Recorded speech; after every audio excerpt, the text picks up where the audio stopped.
Chapter 591. Yesterday I made a series of mistakes. First, I wrote in a hurry, resulting in too many typos. Then, when I was editing, I changed the content to the vote solicitation chapter. Fortunately, a book friend reminded me on QQ. Only then did I understand. This is a very annoying matter. As for being accused of changing it to be pretentious, it also made me angry for a while. If this was pretentious, then if I made a mistake in the vote solicitation, wouldn't that make me a fake A? I took a deep breath and immediately forgot about you. The world is so beautiful. I will not be irritable. The vote solicitation chapter had long been deleted yesterday. Now, I can only continue to solicit monthly votes. As the saying goes, sending off a comrade, soliciting monthly votes. Speechless, 2 lines of tears. Third is about to be lost. Friends, please cast monthly votes to support Old Cat. Regardless of whether Fan Xian was afraid or not, the matter had already happened. However, during these years, perhaps the emperor did not want to completely break off relations with the son he admired the most because of this matter. Or perhaps the emperor only knew Fan Xian had entered the palace, but did not think the chest was in Fan Xian's hands. Thus he remained silent. It seemed that this was some kind of tacit agreement, not to pursue the matter, to express a father's indulgence toward his favorite son. Furthermore, Fan Xian was indeed ruthless to himself. Even when faced with a desperate situation, he rarely used that powerful weapon. The only time he had used it was in an uninhabited primitive mountain forest. Additionally, the key in Hongguang Palace's secret compartment was still there, making the emperor guess some things incorrectly. Fan Xian furrowed his brows and sank into deep thought. He thought of the snow-like leaflets, and how he had entered the palace to eavesdrop on the conversation between the eldest princess and Zhuang Mohan. His heart immediately relaxed. He understood that the emperor must have thought he was only targeting the eldest princess, entering the palace to eavesdrop, and not for the key. But what about the letter? Fan Xian still could not understand. Tiredly, he sat on the side of the bed in silence.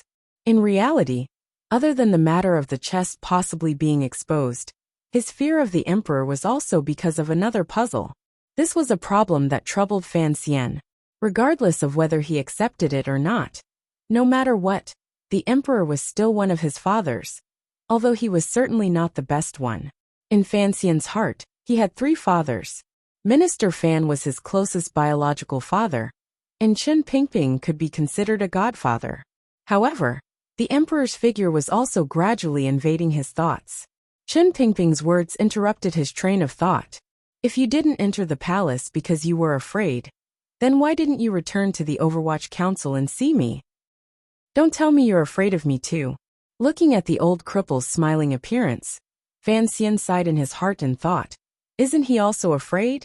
I'm just afraid that after seeing you, I won't be able to resist asking some questions. Although he was afraid, he still opened his mouth to ask. Since he had the courage to come, he was naturally prepared. He did not want to be a pitiful zergling that was kept in the dark. How did Yin Xiaoyi's trusted soldiers get to Dong Mountain? Why didn't the Overwatch Council have any intelligence? Why was the situation in Jingdo so dangerous? Why was there no news of the unusual movements of the officials of Dongshan Road? Why didn't you return to Jingdo and allow the eldest princess and Empress Dowager to torment you until you finally tormented yourself to death? This is the plan that His Majesty and I came up with. Of course, we have to hide it from the world. Chen Pingping glanced at him coldly and said, if I didn't show weakness first, how could these people jump out? Fan Xian shook his head. Don't lie to me.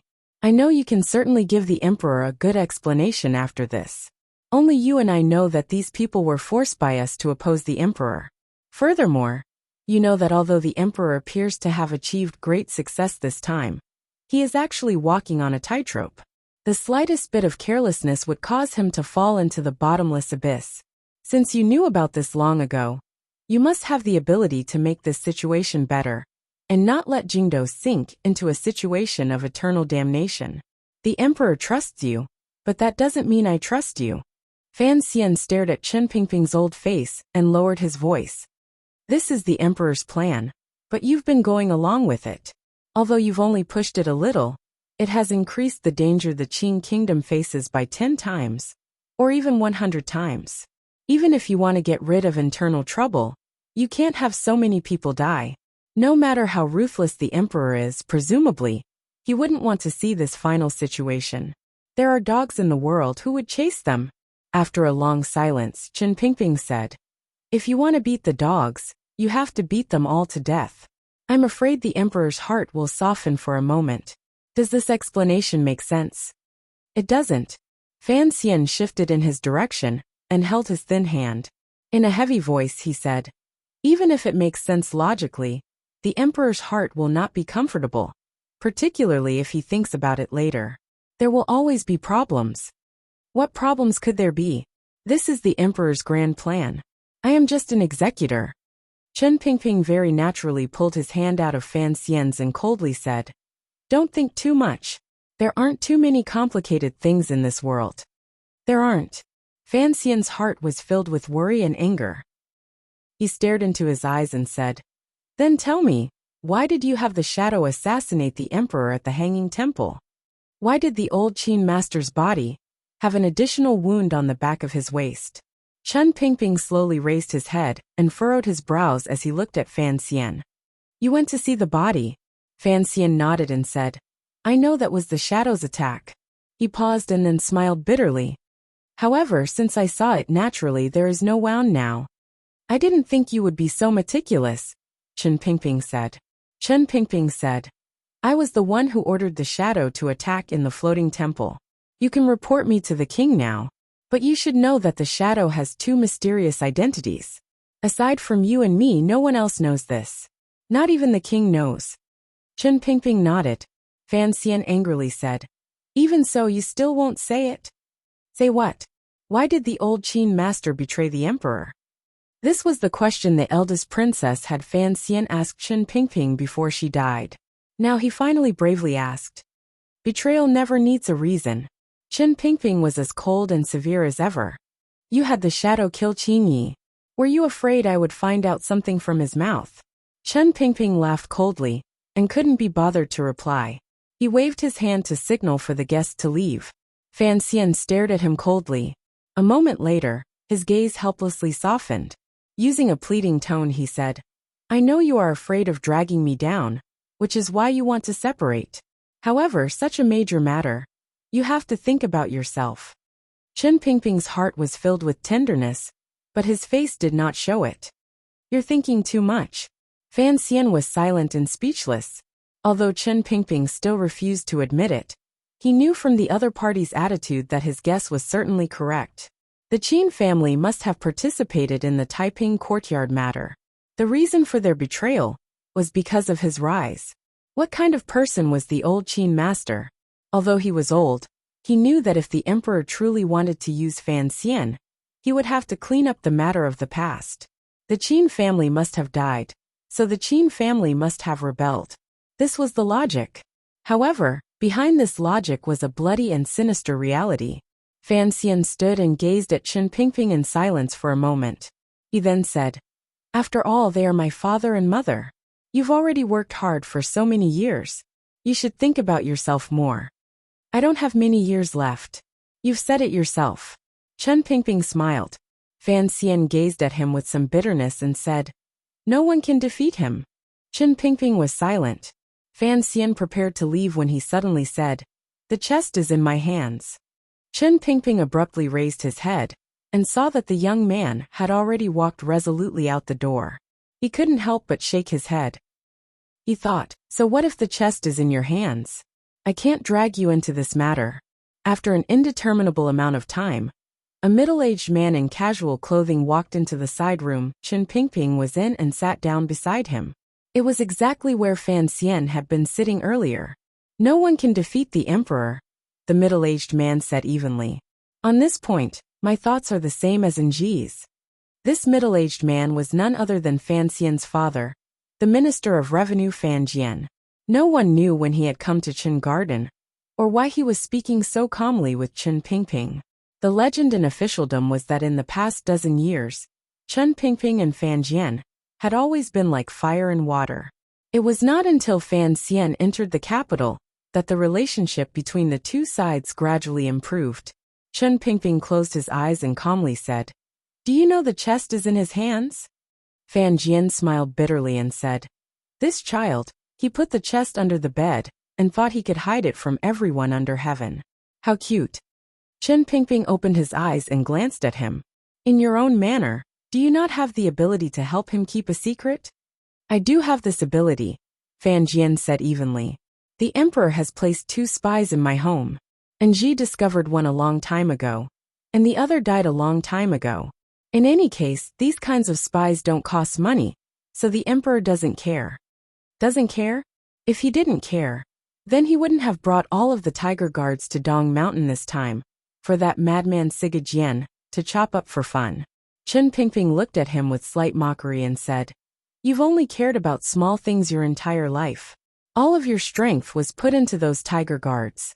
Now that they've all died, no matter how many people you hid inside, not a single one is left. The emperor is truly ruthless this time." "Yes, I don't have much strength left." Fan Jian smiled bitterly. "So, I can only resign and return home." He looked at Chen Pingping and smiled coldly. "How much better can you be than me?" During the battle at Jingyang Gate, thousands of your Overwatch Council elites died. In another 2 years, the emperor will add a few more grains of sand. Other than learning from me and retiring, what else can you do?" Chen Pingping laughed coldly and said, "As long as Fan Xian is still alive, the emperor will not go all out against the Overwatch Council. What do I have to worry about?" On the other hand, Lin Ruofu, that old fox, has endured for so long and finally found an opportunity to hand over all of the people he had hidden to his precious son-in-law. In the end, he is probably vomiting blood in Wuzhou right now. Fan Jian also smiled and said, "Everyone else thought that the officials of the Lin faction had followed Ji to fight against the crown prince, and would be heavily rewarded afterward. Unexpectedly, the emperor had been waiting to see this scene. Seeing the last of Prime Minister Lin's people jump out, even if they can't do anything now, how can they have a chance to turn things around in the future? External enemies and internal troubles have all been eliminated. He has also chopped off half of our arms." Fan Jian sighed. "The emperor can truly be said to be wise and mighty. He has exceptional talent in his heart. It must be admitted, just like when we began to follow him many years ago." Chen Pingping closed his eyes and slowly said, "He is and will be the most powerful person in the world." After a death-like silence, Minister Fan sighed and said, "I hid in King Jing's manor in Jingdo, because I was not worried about the situation in Jingdo. I had long seen that there was a problem with the Yi family. However, I had not thought that the emperor was actually a great grandmaster. I had somewhat guessed at the emperor's unfathomable power," Chen Pingping said coldly. "However, I had not thought that Yi Luyan, that strange old creature, would suddenly stand on the emperor's side. The two of us only guessed one side of the emperor, if." Minister Fan suddenly stopped talking. Chen Pingping knew what his old comrade was about to say and calmly said, "There is no if. After that matter, you were never willing to believe me, and I was never willing to believe you. I never thought that the person I should have trusted the most might have had some problems." "And Ji once said something," Minister Fan said. Minister Fan said, "If you and I had more trust in each other, perhaps things would have been much easier. It was at that time that I knew this son of mine was extraordinary. We hid it so well, yet he was still able to guess this matter. He is the son of Xiao Yi and the emperor. Of course he is extraordinary." Chen Pingping furrowed his brows. In his heart, he still had the highest respect and admiration for the emperor. "When did you guess that the emperor was a great grandmaster?" Minister Fan's heart was very light as he casually asked. "It's been a few years." Chen Pingping's brows gradually relaxed as he thought of the events of the past. At that time, the Wei Kingdom was still standing in the center of the land. The power of the country was very powerful. When the Qing Kingdom first went on a northern expedition, the battle was very difficult, particularly in one battle. At the time, the emperor, who was still the crown prince, was heavily injured. His entire body was stiff and unable to move, and he almost lost his life. It was all thanks to Chen Pingping risking his life and going through many hardships to save him.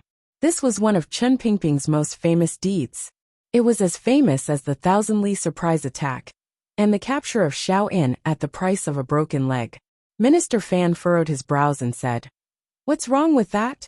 We old people always thought that it was after that heavy injury that the emperor lost his martial arts. Back then, he was a fierce general. That injury was a bit strange," Chen Pingping slowly said. "His entire body was stiff. It was definitely not caused by external injuries. Lady Ning and I took care of him all the way. So of course, we know that it should be a problem with his meridians. It seems that all his meridians were broken. We thought he was dead for sure and cried a few times. Who knew that he would come back alive in the end? I've never seen a person who can still live with all his meridians broken." Chen Pingping opened his eyes and looked at Fan Jian. Slowly he said, "However, I later saw a similar person. It was your son." During the Hanging Temple incident, Fan Xian's meridians were also greatly damaged, but they were not as terrifying as the emperor's in the past. Furthermore, later in Jiangnan, he must have learned old Baldiku's skills and gradually recovered, Chen Pingping said. The emperor did not have Fan Xian's good luck. He did not learn Tianyi Dao, so how did his injury heal? These years, you've spent less time with the emperor than I have, Chen Pingping continued. Chen Pingping continued. No matter how much the emperor can endure, some details will always give the game away. Fei Jie reported back from Danzhou about the tyrannical martial method Fan Xian practiced, and said that this tyrannical jinxi could cause serious consequences. It made me think of the emperor who was once stiff all over and looked like a cripple. The Hanging Temple incident wanted to force him a little and see what his trump card was. Unfortunately, it was blocked by Fan Xian. Speaking of this, he glared at Minister Fan. At that time, it was this father who wanted his son to save the emperor and instead ruin Chen Pingping's grand plan. Since you understand everything, then let's not talk about it anymore. You also have to think through this matter. Fan Jian stood freely and said, I'm going back to Danzhou to retire. If you have time, you can come visit me. Chen Pingping was silent. He knew what his old comrade was thinking.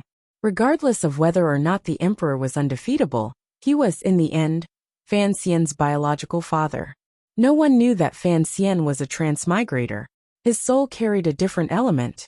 These two elders only thought, based on common sense, that even if Fan Xian knew the truth, he would still be stuck in a dilemma.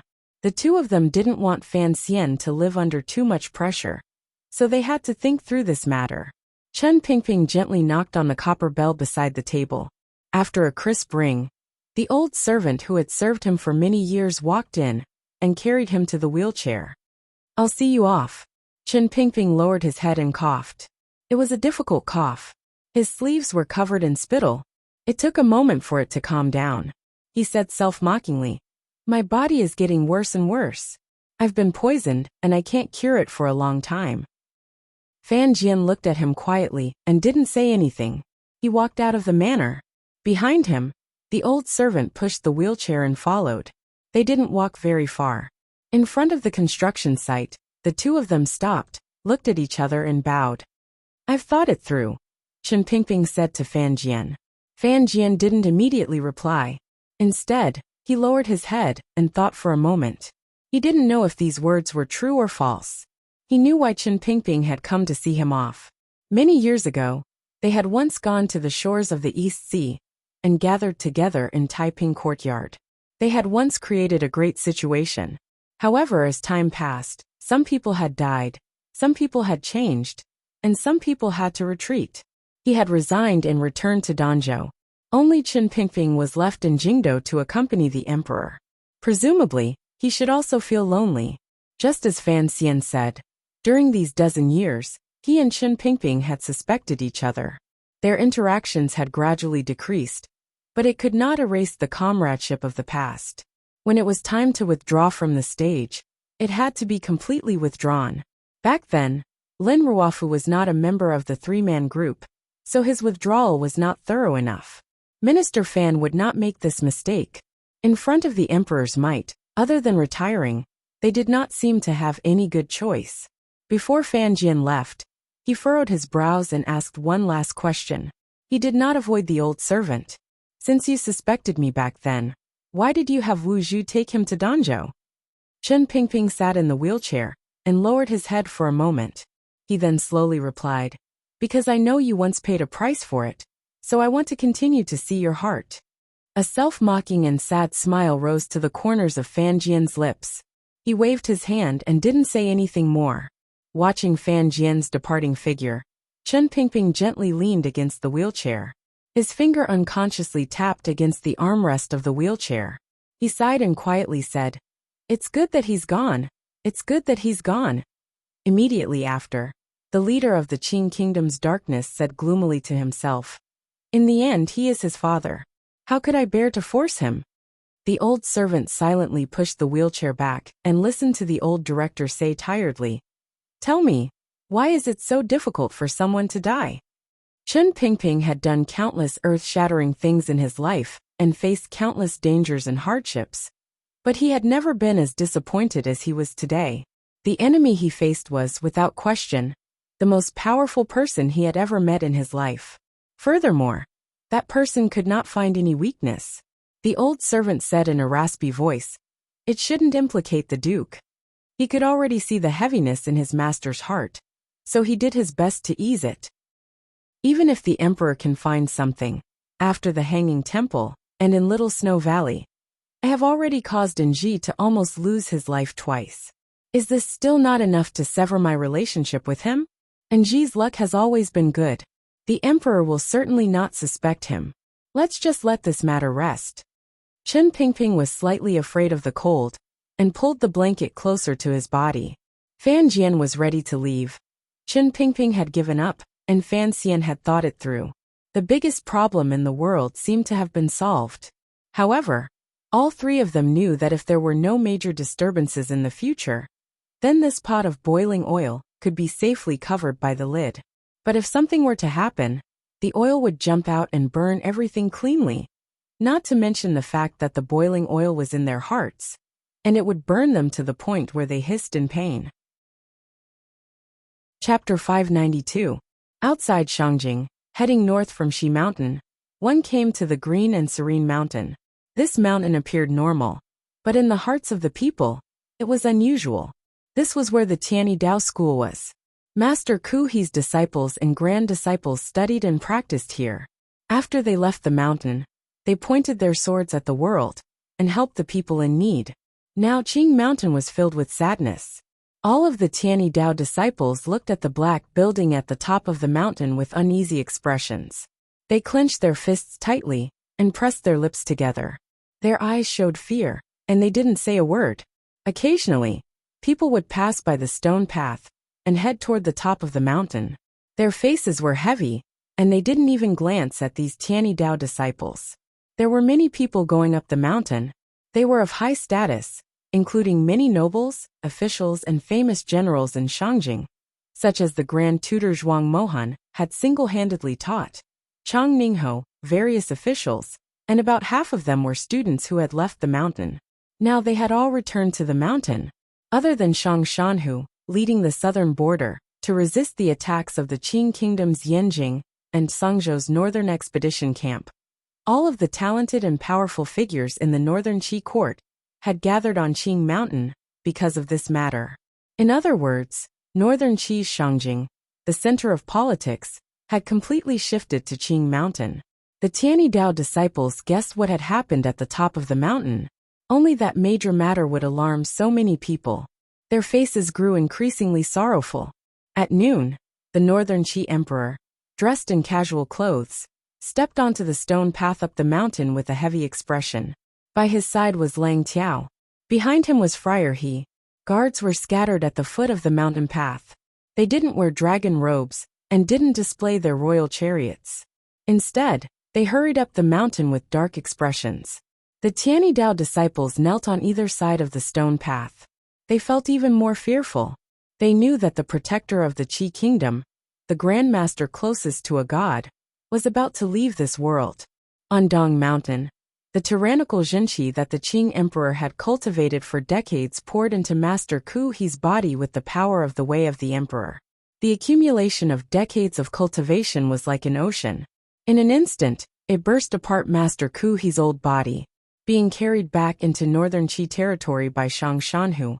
Master Kuhi sat cross-legged in the Qingshan Taoist school without a word. He had not eaten a grain of rice, and his expression was calm. The skin on his body began to gradually split open, revealing the blood vessels and tendons within. It began to disintegrate. It looked very terrifying. Fortunately, a large, soft robe was draped over the great Grandmaster's body, preventing the disciples who were serving him from feeling any more sorrowful. Since early in the morning, there had been an endless stream of people coming from Shangjing. The various nobles and officials all wore the etiquette of a disciple to pay their respects. After seeing Master Kuhi, they knew that this should be the last time they would see the imperial advisor. The second disciple, Mu Peng, who had not been able to rest in peace even before his death, had been nervously adjusting his master's breathing. The expression on his face was somewhat vicious, but he could not say anything. The summons before his death was an order from Master Kuhi. Each person only saw a moment. It was only when they saw the Grand Tutor that Kuhi said a few more words. Kuhi had protected this country for decades. Today he was going to leave. Even though he understood life and death, there was still something he could not let go of: this country. Today was his final farewell to this country, and his final account. Regardless of whether the Grandmaster died or not, his words would certainly have a great influence on this country. Thus, he wanted to use his last moments to say a few words to these officials who controlled the northern Qi court. He wanted to lay a more stable foundation for the emperor's future governance. Kuhi looked at the military general in front of him, and unconsciously sank into some kind of deep thought. There was nothing wrong with the emperor's ability. It was just that he was still young. Although Shen Zhong had been executed and Shang Shanhu had submitted, if he truly died, would he be able to control the power of the military? The military general was the head of the Bureau of Military Affairs. After receiving a few words from the imperial advisor, he didn't hear any sound. He couldn't help but raise his head in fear to glance. In northern Qi, regardless of whether it was the royal family or the generals, they all had boundless respect for Master Kuhi. Kuhi was different from the Qing kingdom's Yi Luyan. From the beginning, he had spread his influence and power into every crevice in the northern Qi court. The second disciple of Tianyi Dao, Mu Peng, moved closer to his teacher's ear and quietly said, "The Emperor and Empress Dowager have both arrived. Should we call them in?" In the entire world, only Kuhi had the right to call the Emperor and Empress Dowager. Kuhi calmly shook his head. When the skin on his neck touched slightly with his clothing, there was a tearing pain. This kind of pain was, without question, something that humans could not endure. However, it was as if he didn't feel anything. He only furrowed his brows slightly. Mu Peng knelt to his teacher's left. Looking at the bloody marks on the back of his teacher's clothing, his heart was filled with grief. He couldn't resist crying. With this cry, the head of the Bureau of Military Affairs kneeling in front of Master Ku, he also felt sorrow. Adding to his fear for northern Qi's future, his eyes grew wet. He knelt and crawled 2 steps forward. Fiercely kowtowing 3 times in front of Master Ku, he gritted his teeth and said, "General Shang Shanhu is in the south, and I am in Shangjing. Unless we die, we will not allow the court to be harmed in the slightest. Even if we die, we will protect the emperor's safety." Kuhi glanced at him with a gentle gaze and warmly said, "It's been 12 years since you left the mountains. The future of the Qi kingdom needs your heart and your life." The head of the Bureau of Military Affairs kowtowed again, gritted his teeth, stood up and left. As he walked out the door, his eyes were slightly red. Unexpectedly, he saw the ashen-faced emperor and couldn't help but sigh. The northern Qi emperor had been waiting outside the room for a long time. Seeing his official's slightly red eyes, his heart thumped as if it had sunk into an endless abyss. Raising his feet, he charged into the room. Beside him, Lang Tiao pulled on his sleeve. The northern Qi emperor turned his head and glared coldly at Lang Tiao. Unconsciously, Lang Tiao felt a glimmer of fear. Although the emperor had followed him to learn martial arts, he still did not have much talent in martial arts. However, the might of an emperor grew stronger and stronger. "You can come in." Master Kuhi's voice faintly rang out from outside the room. The Northern Qi Emperor tidied up his clothing. With a serious expression, he turned and led the Empress Dowager's hand into the room. Inside the doors at the top of the mountain, other than Ku He, who was sitting on the ground like a withered tree, there were only a few of his closest disciples, as well as the Emperor and Empress Dowager. He was indeed like a withered tree, although there was a wide and soft robe covering the great Grandmaster's body. Everyone who saw Ku He felt a chill in their hearts. It was as if, through the thin robe, they could see the cracks on the imperial advisor's body like a dry field, as well as the faint bloodstains on his collar. Such a heavy injury was indeed impossible to heal. The Northern Qi Emperor's heart chilled. Without any pretense, he knelt cleanly in front of Ku He and kowtowed one last time to him. "Granduncle." Everyone under heaven bowed to the Emperor. The Emperor never bowed to anyone. However, the Northern Qi Emperor had bowed to Ku He twice and kowtowed twice. The first time was when he was very young. At that time, the previous emperor had just passed away. The Empress Dowager had held the little emperor, as they sat in the beautiful main hall of the royal palace in Shangjing and kowtowed to Master Ku He. Ku He had guaranteed the safety of the mother and son for over a dozen years. He had ensured that the Northern Qi royal family was surnamed War, and allowed the little emperor to grow up. This second kowtow was the Northern Qi Emperor bidding farewell to his granduncle. In his heart, he had always felt a sense of distance and fear toward this deified granduncle. However, he felt even more gratitude. The Empress Dowager sat by Ku He's side. She lowered her head and wept silently. "All right, who won't die?" Ku He lowered his eyes slightly and quietly said, "I have already lived for so many years. It can be said that I have benefited greatly from heaven. Everyone will die, and that person in the Qing kingdom is no exception." Ku He had not personally spoken of the truth of what happened on Dong Mountain. Shang Shan, who had only guessed a little, and reported it to the royal palace in Shangjing. Hearing Master Ku He say this, the Northern Qi Emperor's heart chilled. He knew that it was indeed so. His counterpart in the Qing kingdom was extremely powerful. Looking at the emperor's expression, Ku He lightly said, "Are you afraid?" The Northern Qi Emperor pressed his lips tightly together. He didn't know how to reply. In his life, he had been the goal the Qing Emperor had fought for. He even faintly saw the Qing Emperor as his idol. He only thought that one day, he would defeat the Qing Emperor. Now he found that the Qing Emperor's silent endurance these dozen years was all an illusion. Such a far-sighted emperor was much more experienced and ruthless than him. Furthermore, the Qing Emperor was a great grandmaster. "Fear is a very normal emotion," Ku He faintly said. Ku He faintly said, "When his finger touched the space between my brows, even I felt a glimmer of fear. This person has the heart of an emperor, and the strength of a great grandmaster. There is not a single weakness or opening on him. Most terrifying of all is his perseverance. For the sake of his goal of sweeping through the wilderness, he was able to plan for decades. He was single-minded, and never made any mistakes. Such a person is not like a person at all." Ku He smiled slightly, and gave the Qing Emperor an evaluation. "Everyone falsely claims that I am the one closest to a god in the world. No one knows that the one in the south, who is emotionless, without hate, without love, and without separation, is the true god. Is there really nothing we can do about the Qing Emperor?" The person who asked this question in a trembling voice was Lang Tiao. He knew that the emperor also wanted to ask this question. However, as an emperor he could not speak. A person who stands at the pinnacle of martial arts, worldly power, and wisdom. Such a person is naturally impossible to defeat.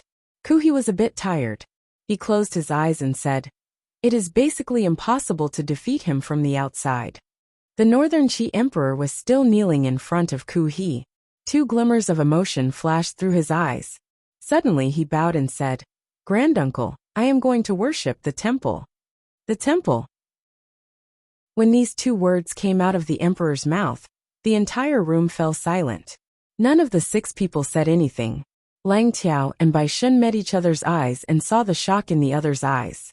Mu Peng gently supported his teacher's body and glanced at the emperor with astonishment. In an instant, the emotions in the eyes of the 3 eldest disciples of Tianyi Dao became serious and faintly excited. In the present world, no one could defeat the Qing Emperor. However, there was still the temple. Given the power of an immortal, was there nothing they could do against a mortal? The temple was illusory. It was only a myth or legend. The 6 people in the room all knew that after Shaoen's death, there was only one person who knew of the temple's existence and where it was. It was Kuhi. The Northern Qi Emperor had never given up on the thought of worshipping the temple and obtaining the support of a mysterious power. Back then, he had wholeheartedly rescued and imprisoned Shaoen. He had even clashed head-on with Kuhi's faction because he wanted to know the secret in Shaoen's mind. The temple. Master Kuhi slowly opened his eyes and looked at the emperor kneeling in front of him. The Northern Qi Emperor had thought that his granduncle's gaze would be sharp and angry because the only person in the world who had been to the temple was him.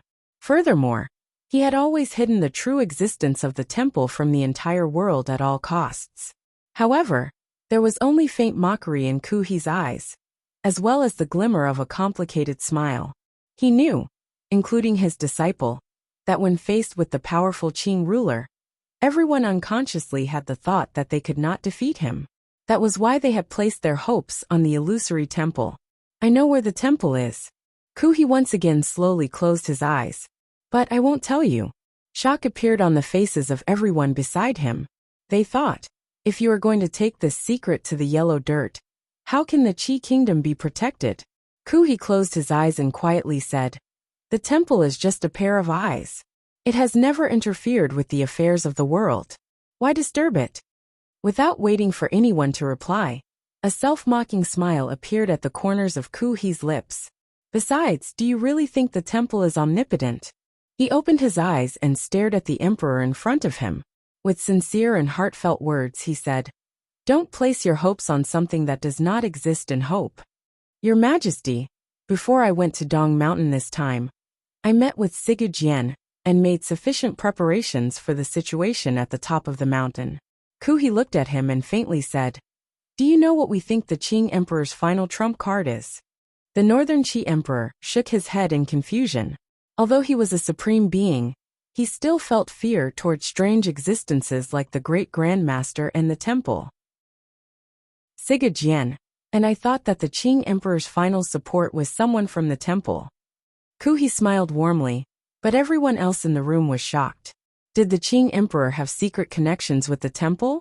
Kuhi smiled slightly and said, if it was only someone from the temple, then there is nothing to fear. What we fear is that the temple will break its own rules. However, the Qing Emperor does not have the power to do this. No one in the world understood the temple better than Kuhi. Although his understanding of the outside world was only a shallow level, he understood that person. That was enough. The temple did not interfere in worldly affairs. If someone truly came to help the Qing Emperor, then the black-clothed blind man at the top of the mountain would certainly stand on the other side of the temple. This was why Kuhi had never worried about this matter. There are no immortal emperors or saviors in this world. Kuhi sighed and thought of the words that a mortal had once said to him, and Shaoen many years ago. When you reach the realm of a great grandmaster, you will discover that the temple is actually nothing more than this. An existence that does not appear in the world is no different from a dead object. Although he was about to die, his light words revealed a calm and accurate evaluation of the temple. Then what should we do? Although the fire in the Northern Qi Emperor's heart still burned, and he would not give up on the thought of finding the temple, because of a few words from Master Kuhi, he knew he couldn't ask anymore. Granduncle Kuhi didn't have much time.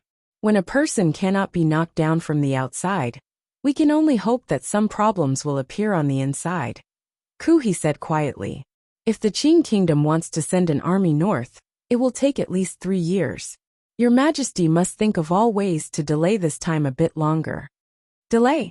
The Northern Qi Emperor repeated this in his heart and furrowed his brows. This was only a temporary solution. The longer we delay, the more beneficial it is for us, because no one knows what will happen on the Qing kingdom's side. You are talking about Fan Xian. The Northern Qi Emperor looked at Kuhi's old appearance in shock. Pressing his thin lips together, he firmly shook his head.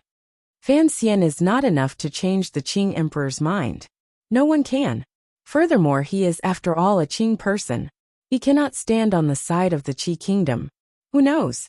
Master Ku he looked at him with a calm gaze. Fan Xian has always been different from anyone else. He is the Qing Emperor's illegitimate child. Furthermore, the Qing Emperor trusts him greatly. The Northern Qi Emperor calmly expressed an opposing opinion. What I can give him, the Qing Emperor can give him even more. Besides, even if he votes for me, it would be impossible for him to cause any harm to the situation under heaven. But you forgot, he is also the son of the young lady of the Yi family. Ku Hi's smile appeared somewhat strange. Furthermore, you still underestimate Fan Xian's use. Don't always think of him as an immortal poet, a prince of the Qing kingdom, or a powerful official. These all appear to be important figures. His most important identity is actually the son of the young lady of the Yi family. He has already inherited and grasped many important things. The Northern Qi Emperor's heart jumped. He raised his head in astonishment to look at Master Ku Hi. Huge waves churned in his heart. He understood the meaning behind his grandfather's words, but he did not dare believe it. To be able to share the benefits of the Jiangnan Palace treasury through Fan Xian's hands was already the best situation the Northern Qi Emperor could imagine. However, hearing his granduncle's meaning, he was hoping that Fan Xian would move the entire palace treasury to Northern Qi. Something like a great grandmaster can be used to create chaos in a country, but it cannot be used to conquer a country or build a country. Ku he said warmly. The Qing Emperor will not go so far as to challenge the world alone. Military power and national power cannot be lacking. At the end of a war, it still relies on national power. Unless the Qing Emperor runs to Shangjing and becomes the enemy of tens of thousands of people. Ku Hi's smile became amused. But he is such a serious person who wishes to write his glorious name in history. How could he be as crazy as Siga Jian? The Northern Qi Emperor's lips were slightly dry. He still could not believe Ku Hi's judgment. Fan Xian, he refused to be a prince. What right did he have to vote for him? Was it because of the agreement between him and Haitang? Who would believe that an empty agreement with no proof would make Fan Xian pay such a large price? Everyone else was silent, listening to the conversation between Ku Hi and the Northern Qi Emperor. Ku Hi gazed at the emperor and quietly said, "Even if you place your hopes on Fan Xian, you cannot show anything in these 2 years." Understood. I will immediately make arrangements to act against Fan Xija. Ku Hi nodded and felt gratified in his heart. The emperor was indeed extraordinarily intelligent. He had only mentioned it slightly, and he already knew what to do to not arouse the Qing emperor's suspicions. As I said earlier, stall for time. Ku Hi said with his head lowered. After I die, Mu Peng, immediately go down the mountain to the Qing kingdom. Everyone looked at Ku Hi in surprise. They didn't know why he was giving his second disciple, Mu Peng, a mission at this time. Although there were not many Tianidao disciples, of the 4 disciples, Mu Peng had always been the most low-key and the weakest link. Other than medical skills, he had nothing else to rely on. You live on the mountain for a long time. Not many people in the outside world know what you look like.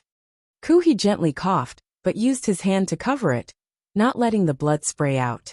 Looking at his second disciple beside him, he said in an even voice, "I want you to go to the Qing kingdom. You don't need to do anything. Just think of a way to treat Chen Pingping's illness." Treat Chen Pingping's illness? Everyone was shocked. Who was Chen Pingping? He was the Qing Emperor's closest and most loyal official. Regardless of whether it was 30 years ago, or the Dong Mountain incident that had just happened in Jingdo, Chen Pingping had played the greatest role. Hearing that the Qing Emperor's old dog's health was getting worse and worse, and that he didn't have many years left to live, the people of Northern Qi and Dongyi all felt joy in their hearts. Yet, Master Ku Hi had his disciple with extraordinary medical skills go treat his illness. Ku Hi stared at Mu Peng sternly. "No matter what, I want you to guarantee that Chen Pingping will be able to live, and will not die of natural causes like sickness." These were heavy words. Although Mu Peng did not understand, he still lowered his head and agreed. Everyone in the room looked at Ku Hi as if they wanted to hear an explanation. Ku Hi was silent and did not speak. This was Ku Hi's last move before he died. After stabilizing the internal politics of the Qi kingdom, he had turned his gaze to the south. He had already thrown out 2 moves. Qin Pingping's side was the one he pulled back from. Master Ku, he was not the emperor of the Qing kingdom.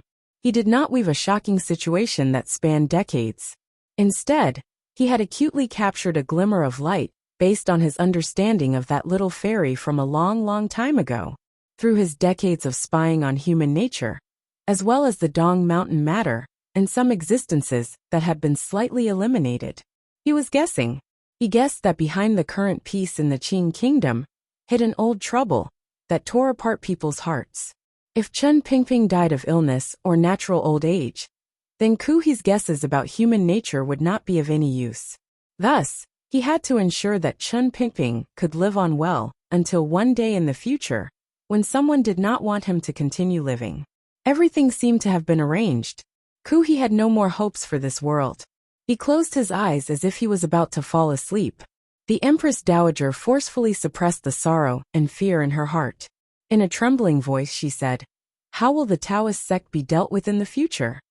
Tianydao's Taoist sect was deeply rooted in the kingdom. The ascetic monks traveled through most of the world. Faintly, they still had some connection to the Qing temple system in the Qing kingdom. With such a great power, how exactly would they be dealt with after Kuhi's death?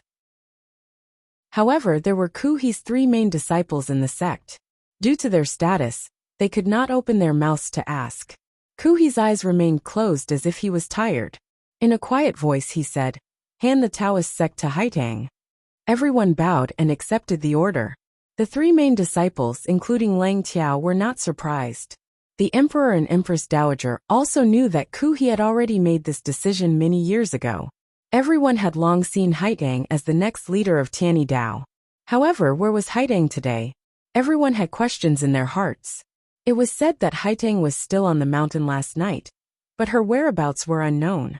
When Master Kuhi was about to die, his most beloved disciple, the successor of Tianydao, was not by the master's side. "Haitang has gone to do some things," Kuhi said quietly with his eyes closed. "She will not return during these 3 years. The matters of Tianydao will be handed to Lang Tiao, and this mountain will be handed to your little sister disciple. He said these words to Lang Tiao and the other 2. Although the matters of Tianydao were handed to Lang Tiao, the mountain was the true foundation of Tianydao. Little sister disciple?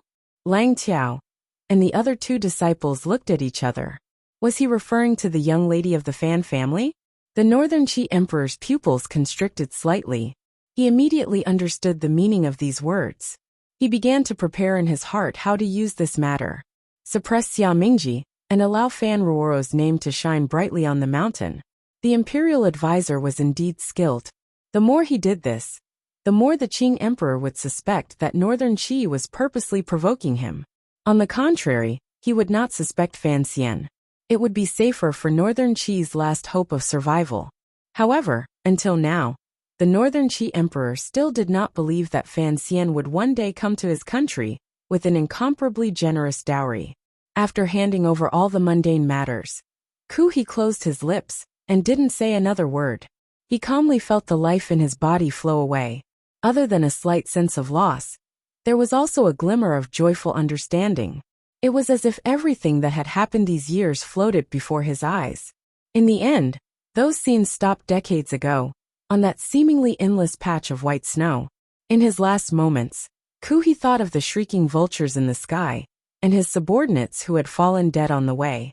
The never-ending night, the faint light in the tent in the darkness, the silent Xiao Inn, and the neatly arranged human arms at the edge of the tent. It was an incomparably majestic black-green temple built against the mountain. The blind man who killed his way out of the temple. The little girl who ran out of the temple. Human flesh was not very tasty. He had already lived for so many years, and knew what the temple was like. What was there to be dissatisfied with? Just like this, the great Grandmaster Kuhi sank into his memories, and passed away with a complicated smile. On an icy plain to the north of Northern Qi, a girl wearing clothes woven from animal skin was using the man language to greet the people of her tribe. The girl's face was bright red and full of smiles, but a faint sadness and confusion appeared in her eyes. The continuous years of snowstorms made it impossible for the northern man to survive on this wasteland. Thus, the tribe that the famous General Shangshan, who had been unable to subdue for many years, began to move around the tall sky veins and toward the warmer south. Many tribes had already settled on the grasslands to the northwest of the Qing kingdom. However, they had paid the price of many lives to obtain the acceptance of their distant relatives. There were also some tribes, as well as the old, weak women, who lived on the ice and snow wasteland to the north. Perhaps because the number of tribes had decreased greatly, the small amount of prey was able to support these people's survival. Not long ago, a girl who was said to have been lost from the Karna tribe came to these tribes and began to follow everyone to hunt and herd sheep. Everyone liked this girl because she was diligent and capable. No matter how fierce a horse was, it could only be obedient in her hands. No matter how fierce a beast was, it seemed to be afraid of hurting her and would run far away. The simple and straightforward man people just didn't like the way this Ka-Erna girl walked. In such a difficult environment, that kind of wobbly walking method seemed to waste too much energy. Chapter 593. On the last day, the situation for monthly votes is too dangerous. If anyone still has monthly votes, please vote them for me. Thank you. The flowers in the forest withered the red of the spring. The summer dream, the autumn wind too hurried. It was another winter in the Qing kingdom. The temperature seemed to have dropped within a day. Snow began to fall on the Tsang Mountains in the west of the capital. The mountaintops gradually turned white. 2 small bouts of cold rain fell in Jingdo, adding to the chill. The people on the streets were wrapped in thick cotton robes. They rubbed their hands and walked with hurried expressions. The carriages coming and going on Tianhe Avenue exchanged blows with the ground, making an irritating monotonous sound. The horses all breathed out impatiently and turned their heads. It was as if they wanted the winter to end faster. In a black carriage, Fan Xian flipped up his fur collar and blew a breath of hot air into his hands. He tightened the fur cloak on his body and muttered a few words. He thought to himself that the winter had come too quickly. He had just come out of King Jing's manor. King Jing was sick, very sick. Hongqing was not in the capital. Rojiao was also young. Fan Xian could only take on the role of an assistant. Every day, he went to serve the medicine, talk with him, and relieve the king's boredom. Given his present identity, it was indeed inappropriate for him to do such things. However, Fan Xian knew the relationship between King Jing's family and his own. Furthermore, he had always felt some remorse toward Hongqing, so he was particularly attentive. He knew why King Jing, who looked old but was actually in good health, had suddenly come down with a cold. None of this had anything to do with the winter. It was only related to the severe cold in the royal family. The Empress Dowager had died, the eldest princess had died, and half of King Jing's family had died in this incident. The cruel reality had finally knocked down the flower farmer king. Coming out of King Jing's manor, Fan Xian did not return directly to the manor. He also did not enter the palace. Instead, he went to Baiwa brothel. Today was the day Shi Chanli and Sang when returned to the capital to report on their work. He had to learn the most secretive information in the world from the mouths of these 2 trusted aides. After staying in the building for a while, Fan Xian looked over the information that Baiwa brothel had gathered from the tentacles they had spread all over the world. He furrowed his brows and looked at Sang Wen's gentle face. He looked at the beard growing on Shi Chanli's lips and sighed. There was nothing special about this information.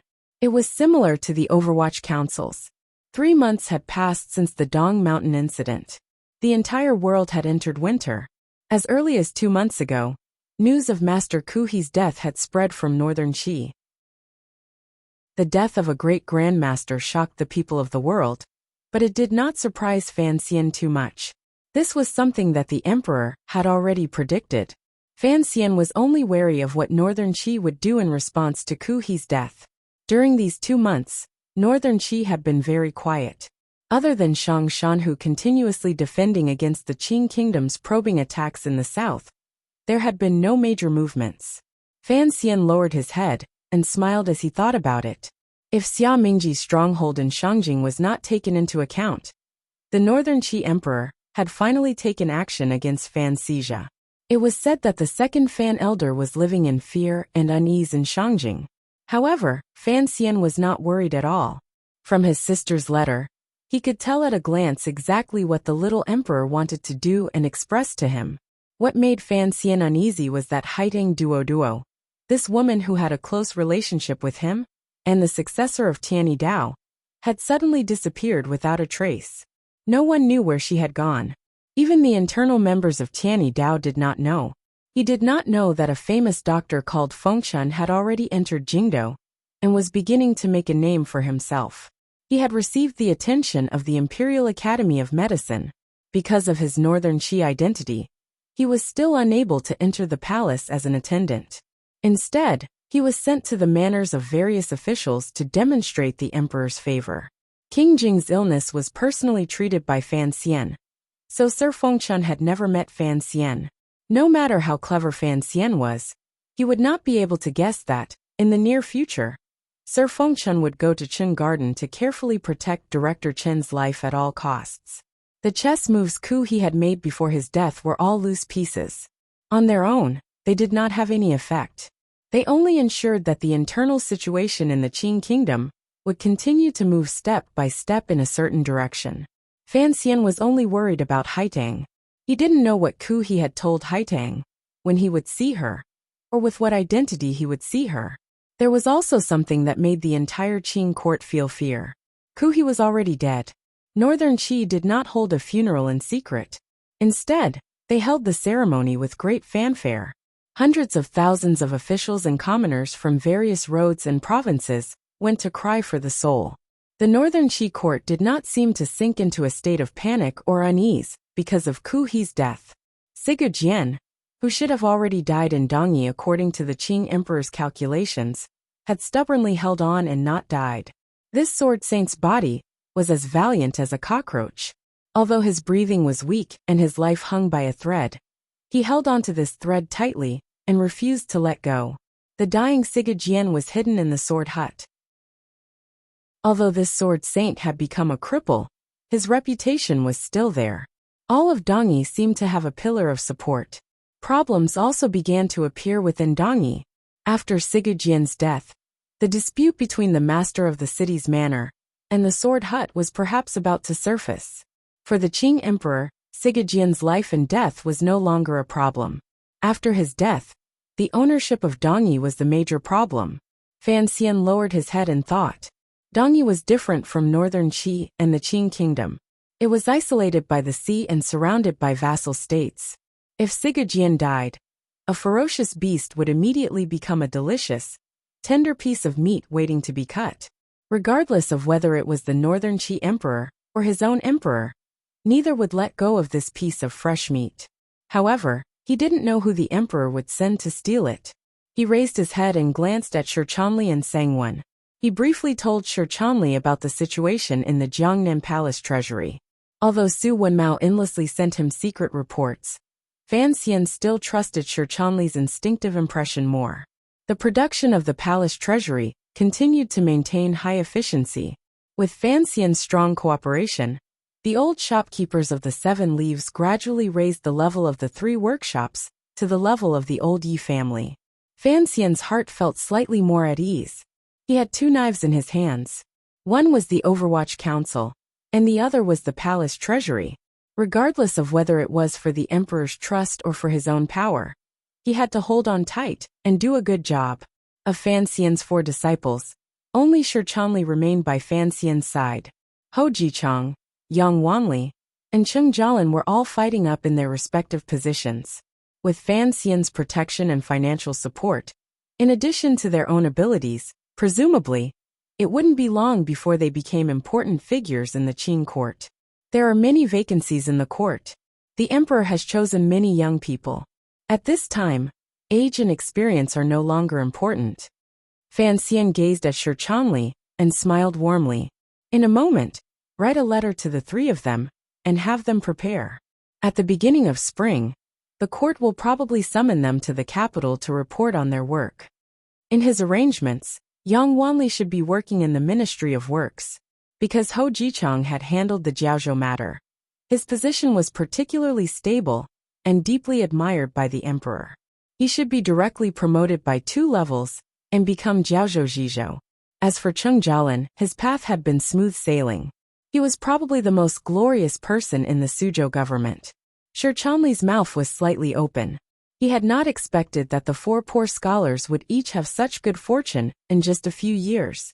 He truly could not catch up. Fan Xian knew what he was thinking and asked with a smile, "What is it?" "Their experience is too shallow and cannot convince the masses. Most importantly, everyone in court knows that the 3 of them are your students. I'm afraid it will cause criticism," Shi Chanli said seriously. Fan Xian raised his eyelids slightly and mockingly said, "A few hundred officials have died. Someone has to fill in. Where would there be so many candidates with experience? Don't say his experience is shallow. Back then, He Zongwei was as famous as Ho Jichang and entered the court after Jichang. Now he already has the right to enter the royal study to listen to discussions. Is his experience deep enough?" He Zongwei was a name that Fan Xian had a deep memory of. Back then, in the restaurant of Yisher Tavern, he had met this seemingly honest young scholar. It was this scholar who caused many things in Jingdou in the future, such as his father-in-law being forced to tragically resign. This person was originally on good terms with Guo Baoquan, the son of Guo Yu, the Minister of Rights. He was on the crown prince's side through and through. Later on, he became an imperial censor in the imperial censorate and began to advise the second prince. Later on, he switched sides with the crown prince. After switching sides twice, people finally realized that he was on the eldest princess's side. He was just following the eldest princess's wishes. However, during the Jingdou Rebellion, it was this imperial censor of the left who led a group of imperial censors to run around naked. He gambled that the crown prince, Li Chengxian, could not bear to kill people and forcefully delayed the rebel army's entry into the capital for a night. This gave Fan Xian the opportunity to launch a surprise attack on the royal palace, control the center, and reverse the situation in one move. Only now did people truly see clearly that He Zongwei was no one's man. He was only the emperor's man. He had always been. The emperor had returned to the capital, and He Zongwei had been rewarded for his great service. He climbed up like a rocket.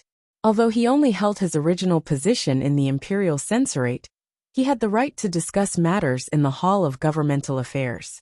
Anyone with a discerning eye knew that imperial censor, he might one day take over the position of the already old Shu the scholar.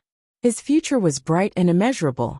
During the turmoil in Jingdou, He Zongwei had helped Fan Xian greatly.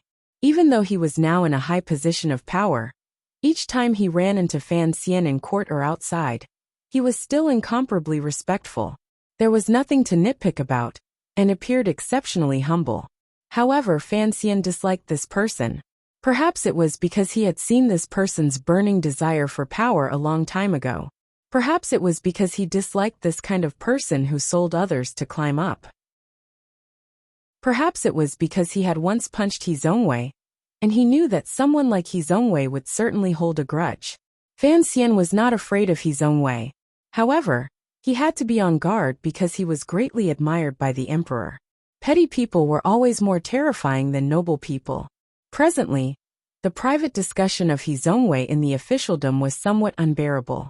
They gave him the nickname of a traitor. Everyone felt that this nickname was very fitting. Not many people knew that this nickname had come from the Fan Manor study. Sometimes, Fan Xian asked himself honestly, the things He Zongwei did were not more shameless than what he did.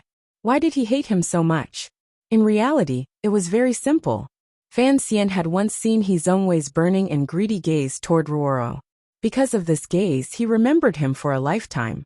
He wanted to suppress him for a lifetime, and make it so that he would never be able to rise again. I didn't think that right now, your sister would be singing in Chen Garden. Fan Xian glanced at Sang-Wen and smiled. He liked Sang-Wen very much. She was gentle, silent and amiable. It wasn't that he had any romantic thoughts about her. He just felt that when he was with this woman, he would feel at ease for some reason. It was just like when he was with Dabao. As for the Sang-Wen sister he spoke of, it was the woman who sang when he went to Chen Garden to see Chen Pingping. Chen Pingping liked Sang-Wen's voice very much. However, Sang Wen had to manage Baiwa brothel and expand Fan Xian's grand plan to the entire world. It was impossible for her to stay in Jingdo for long. Thus, Chen Pingping, who loved to enjoy life, could only settle for the next best thing. He brought Sang Wen's sister from Yinjing to Jingdo. Sang Wen smiled warmly and said, "As long as the director likes it." Fan Xian sighed and thought of something else. Because of his appearance, he had already changed countless people's lives. Countless people had gathered at his side because of him. Even Sang Wen's sister was no exception. Thinking of these people, how could he bear to quietly leave? However, there were people who could bear to leave. Fan Xian stood in the little courtyard with an unusually ugly expression. The disappointment in his eyes could not be hidden. The well in the courtyard was still there. The stone table was still there. The cotton curtains were still there. And the green shelves were still there. However, the people were not there anymore. This was Wang Qinyan's little courtyard. It was hidden deep among the people in the western part of the city. It was not eye-catching. Fan Xian had once eaten many meals in this courtyard, teased old Wang's charming and shy girl, and played with the gourds on the shelves. However, none of this could come back. Wang Qinyan's family had already moved away without a sound. They had even hidden from the Overwatch Council's secret agents. Fan Xian had stationed here to protect the Wang family. Wang Qinyan had this ability. Fan Xian never doubted this. From Chen Pingping's mouth, he learned the good news that Wang Qinyan was alive. At the same time, he learned that Wang Qinyan had left. He knew why Chen Pingping had sent Wang Qinyan away. Wang Qinyan had escaped from Dong Mountain. Regardless of whether it was in terms of Qing law or council regulations, he could only die. Fan Xian would not let him die. This was a thorn between him and the emperor. Furthermore, Chen Pingping knew that Wang Qinyan knew too many of Fan Xian's secrets. For Fan Xian's safety, he had to have Wang Qinyan leave. For some reason, the departure of such a subordinate made Fan Xian so sad. He held a letter in his hand. Wang Qinyan had passed it to him through Chen Pingping. There were very few words in the letter. The general gist was that he had abandoned the emperor and left the mountain. This was a capital offense. However, Fan Xian made him feel at ease and did not make the grave mistake he was worried about. Fan Xian's heart was at a loss. He knew that Wang Qinyan had taken the risk to come down the mountain to find him because he was afraid that he would think the emperor was already dead and, with a flip of his hand, embark on the path of fighting for imperial power. His hand tightened slightly and crumpled the paper into a ball. His expression was ugly. There was no one to joke with him anymore. Su Wenmao's level was much lower than Lao Wang's. He lowered his head and looked at Lao Wang's little courtyard. For some reason he thought of a scene from many years ago. At that time, he had still been a young man who had just entered Jingdo and didn't know any rules. He had dazedly gone to the Qing temple and met his wife. Stupidly, he had gone to the Overwatch Council's square building. He had seen a lifeless face, deathly white teeth and old skin on both cheeks. It was Wang Qinyan. At that time, Wang Qinyan was an official whose spirit had already been worn down by paperwork. He spent all day in the Overwatch Council waiting for the day of his retirement.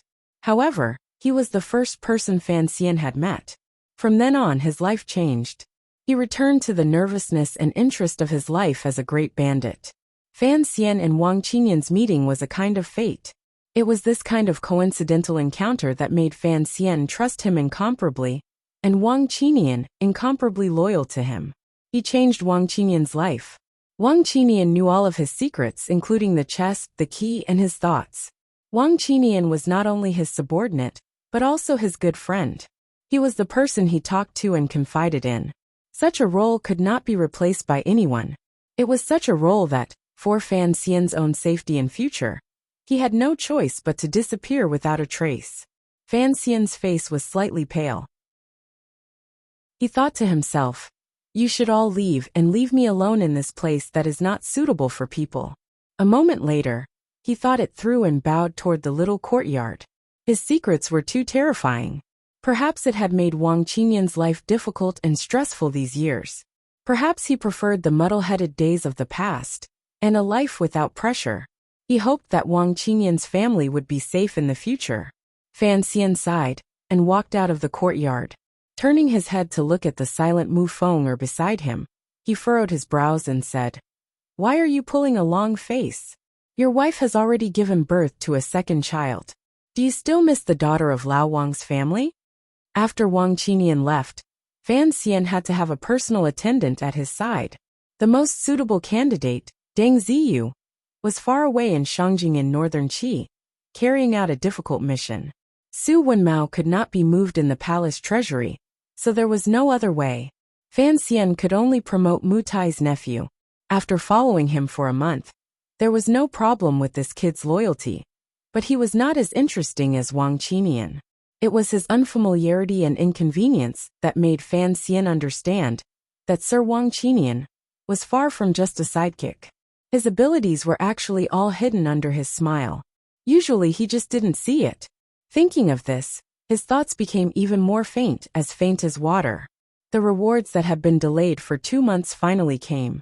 Other than the civil officials who had filled in the empty positions at the beginning of the rebellion, the various people who had truly accomplished great service in quelling the rebellion finally received an edict from the palace.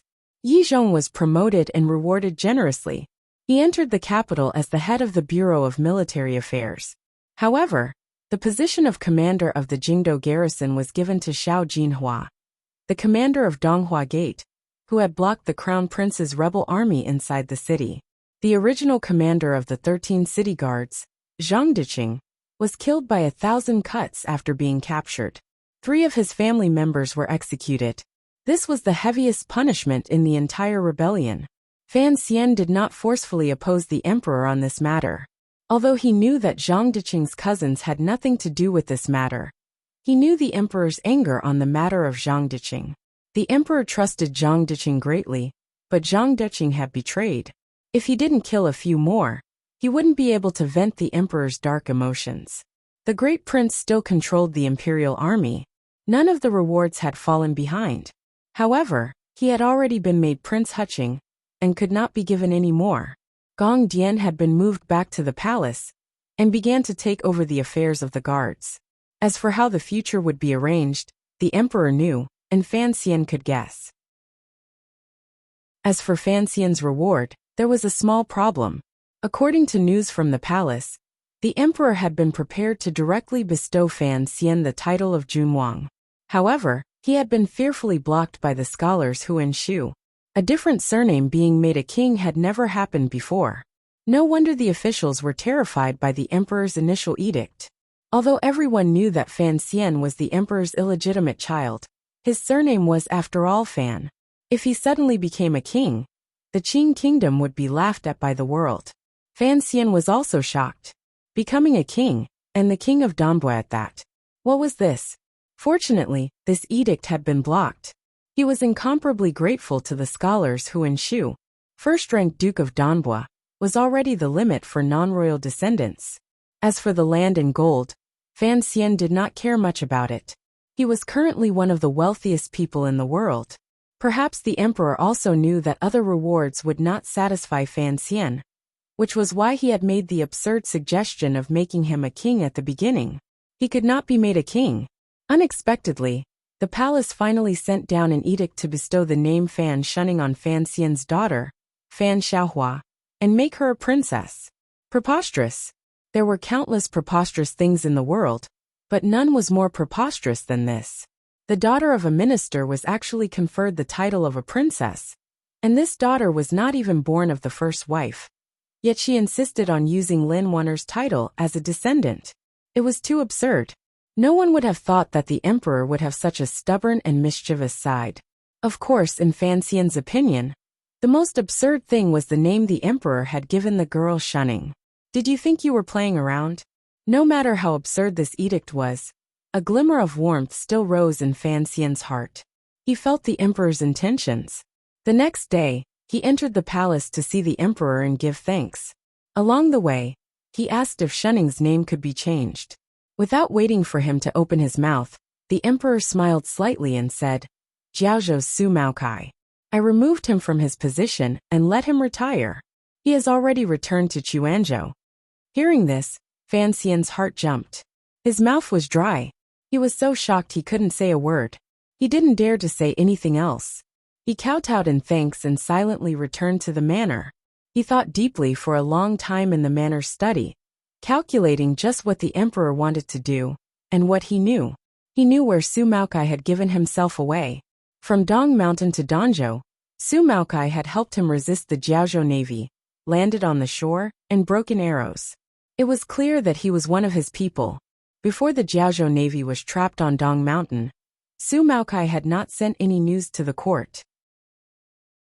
Although the emperor counted all of this in his heart, he cared deeply about the heart of any official. It was clear that Su Maokai was loyal to Fan Xian and not to the court. After the matter, the emperor only needed to check Su Maokai's history these years to connect it to the once illustrious Chuanzhou navy. If this had been any other time, it would have been difficult for Su Maokai to escape death. Fortunately, Fan Xian had always displayed unwavering loyalty to the emperor, including the Dong Mountain incident. After experiencing countless tests, he had finally obtained the emperor's absolute trust. This time, he did not kill Su Maokai and did not say it explicitly. He only said he was letting him retire. This could be considered giving Fan Xian enough face.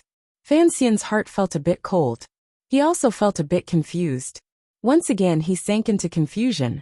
The next day, he did not enter the palace to ask for forgiveness, because he was not guilty.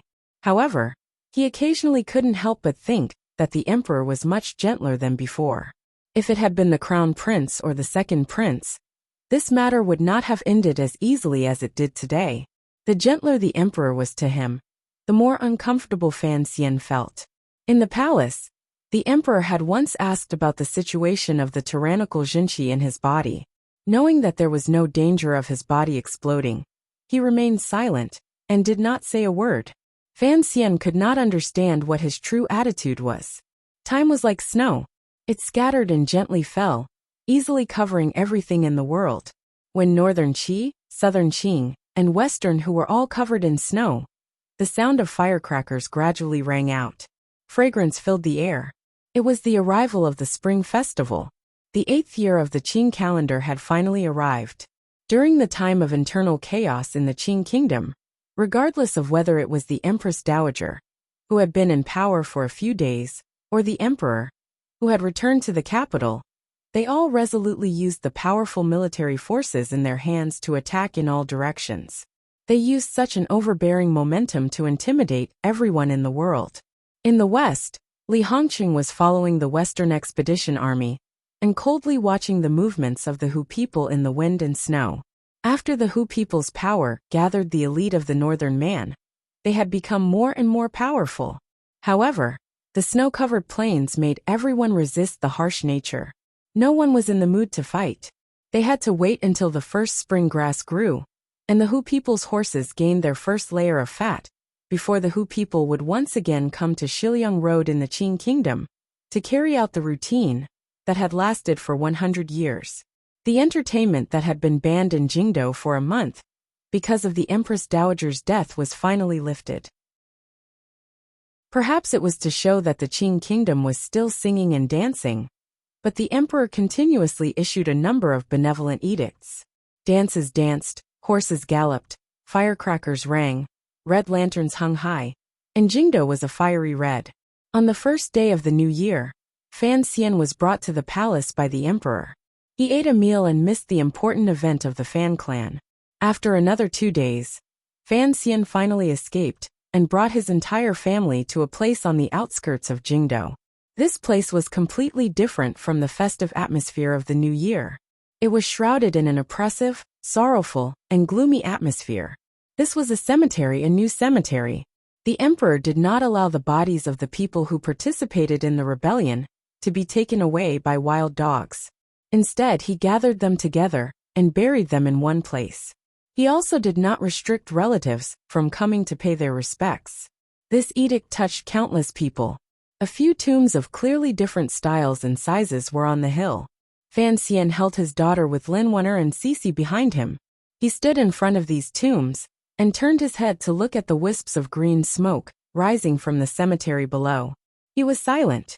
Before they came here, they had already gone to another tomb, to pay their respects to the subordinates of the Overwatch Council and imperial soldiers who had died in the Jingdo Rebellion. Fan Xian did not go to the royal mausoleum, although the Empress Dowager was buried there. He came directly to this side and came to the top of this hill. Pulling back his gaze from below, he looked at these large tombs silently. The Crown Prince, the Second Prince, the Empress, and the eldest princess were all buried here. No matter how benevolent the emperor had become, he would not allow these people to be buried in the royal cemetery. However, this place was facing the water and mountains. It was also a place with good feng shui. Additionally, it was far from the green smoke below, so it could be considered quiet. Putting down the joss paper and incense he had bought, Fan Xian stood in front of the 4 large tombs and bowed. He then followed Lin Wunner to kneel in front of the eldest princess' grave and kowtowed twice. He then held little Hua, to show to the people in the grave. In order to ward off evil, he rubbed some wine between little Hua's brows. The spiciness made the little girl cry. Fan Xian raised his brows and looked at the stone tomb in front of him. He thought to himself, my mother-in-law, please don't let little Hua be as strange as you. Seeing that Wunner was still kneeling on the ground burning joss paper, Fan Xian did not disturb her. Instead, he walked in front of the Crown Prince, Li Chengqian, and the Second Prince's graves. Looking at the 2 graves, he couldn't help but quietly recite, even if there is a 1,000-year iron threshold, in the end, it is still a dirt bun. There were 4 large and hard dirt buns there. Fan Xian looked at them in a daze. His emotions were complicated. It was not until now that he realized that the blood of the Li family not only flowed with madness and perversion, it was also brimming with pride and unyieldingness. He looked at Li Chengqian and the Second Prince's graves and sighed in his heart. The Li brothers were truly unyielding, much stronger than him. No one knew better than Fan Xian how terrifying death was. However, these 2 Li brothers had died so cleanly and with such pride. They used this kind of death to shatter the emperor's hard outer shell. In this he was not as good as them. Fan Xian lowered his head and thought to himself. Holding Dabao's hand behind him, he walked back to the eldest princess's grave. Looking at Wunner's tearful eyes, Fan Xian was silent for a moment. He then pitifully crouched down and wiped the corners of her eyes.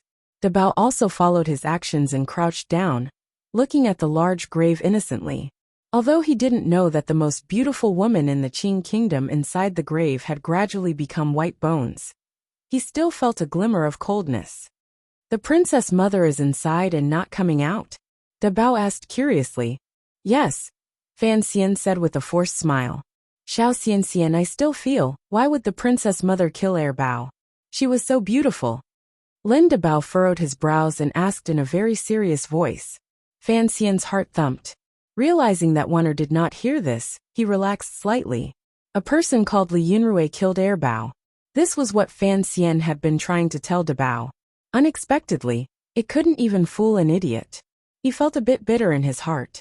However, he was unable to explain to Dabao whether a person was beautiful or not was often not the same as what she did. For example, his princess mother and his. Xiao Xian. The great prince suddenly appeared behind Fan Xian and the others. The 3rd prince went forward and respectfully bowed to Fan Xian. He then affectionately stood by Dabao's side. Fan Xian furrowed his brows and looked at the great prince. Why have you also come? After all, the identities of the people buried in the 4 mud buns were too special. Coming to pay respects was too sensitive. The great prince glanced at him with a cold expression and said, the people buried here are also my brothers. Fan Xian was speechless and said with slight worry, I'm just afraid that the emperor will not be happy. The great prince was suddenly silent. A moment later he quietly said, Father has also come. Fan Xian was startled and abruptly stood up. Turning his head, he gazed toward a certain spot on the hill. He saw that in the chilly winter forest, there was a figure moving about. A middle-aged man wearing bright yellow clothing was looking at the 4 large graves on this side. Although there were countless guards in front and behind him, he looked very lonely. That night, Fan Xian held a banquet in the manor. Yesterday, his father had already resigned and left for Danzhou. Lady Lu had also followed. Presently, only Fan Xian, and his family were left in the Fan Manor. It appeared particularly lonely. The banquet Fan Xian held was hot pot. He drank Wuliangya produced by the palace treasury. The guests he had invited were the Great Prince and Third Prince. When the hot pot was placed in front of him, Fan Xian seemed to finally understand why he could not forget it since Jiangnan. His heart was empty, and he could not find a clue to his thirst. It was spicy. After eating a mouthful of hot pot, it was so spicy that his head was covered in sweat. It was good. He drank a mouthful of strong wine. It was so painful that his throat was dry. The remaining wine in the pot was gone. The Great Prince was drunk and lying on the table. No one knew what he was talking about. The Third Prince was also given 2 cups by Fan Xian. He went to the guest room and lay down drunk. There was only Fan Xian left. Under the cold moon of the winter night, his hand held the wine cup. His eyes were blurry. The spiciness was unbearable, and the pleasure was unbearable. It was as if tears were about to fall. She sat alone on the roof behind him, facing the bright moon and listening to Fan Xian's drunken poem. She was silent. It seemed that even the black cloth covering her eyes was thinking about who she was. Why did he feel something that he had never felt before when he listened to this song? Fishing terrace, wild gull guess for 10 years. White clouds come and go, and green mountains remain. Drink to your heart's content. He owed Zhou for his talents, violated Lu Ruan's prohibition on drinking, and repaid Li Du's poetry debt. Su Zhai laughed at me, and I laughed at Su Zhai. Returning in the evening, the wild apes on West Lake Mountain mourned. 20 years, how many romantic freaks, flowers blooming and withering? On the cloud-gazing platform, the sleeves of the stars to pacify the country broke the Yanyue bewitching stronghold. Su Zhai laughed at me, and I laughed at Su Zhai. It was for the joy in front of the palace. Chapter 594. The battle for third place is too urgent. I'm only a few dozen votes away, and I can be overtaken at any time. If anyone still has a monthly vote, please vote. Just at the VIP monthly voting section of the book page. Please. Today is the last day of August, and also the last chapter of Pleasure Before the Palace. The end of this volume, just like the chapter on Ancient Path, is the chapter I'm most satisfied with. After that, it will be the beginning of the next volume, and the beginning of the last volume. This month is the month after the new book month. I've written the most, and everyone can see that it's the most exhausting month I've written. At the same time, I think it's the best month I've written. Just like what Mo Wu said in his book, the things you write must be worthy of yourself and everyone else. For the story of the year of Qingyu, I can be worthy of myself, and I think I can be worthy of all the readers who have subscribed and voted for it. This is the reason why I sincerely ask for monthly votes. Chapter 595. End of Volume 6, Summary and Some Words. Please read it for free. First, I want to express my gratitude to everyone for using the votes in your hands to kick me to third place. This is the most intense month since the start of the new book month. I've been in the top 3 before, but not as nervous and excited as I was yesterday. Perhaps only when people start to want something will they start to value a certain goal. I let out a long sigh. I reached my goal last month completely because of everyone's support. I'm really grateful. 7,949 votes. That was a record in the year of Qingyu.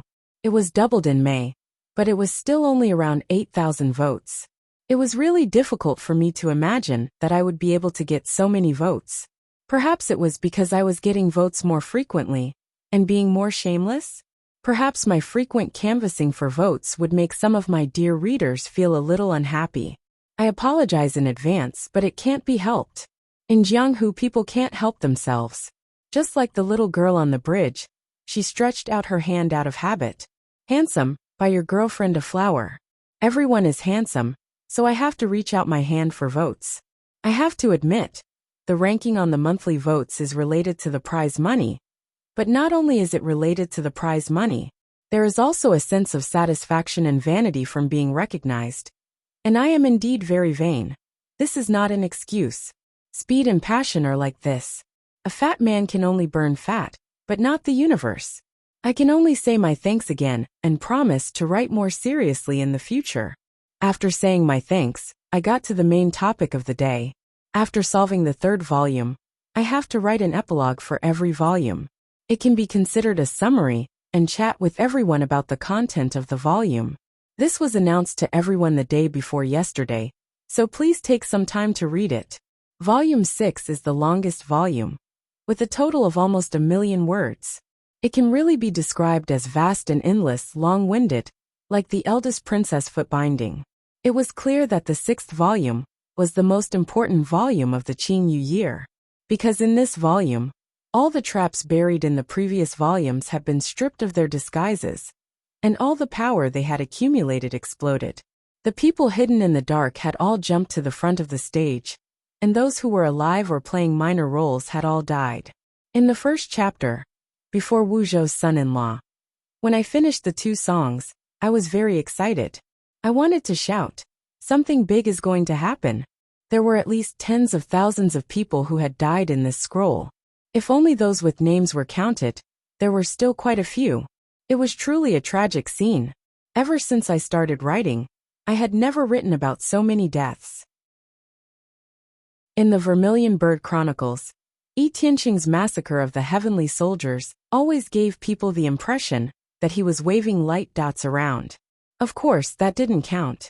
Many people had died, and we had to arrange different ways of death for them. We had to make sure that their deaths matched their personalities. It was a very painful thing, and I was very tired from writing. Particularly for the commoners who had died unjustly, they could not be easily explained away.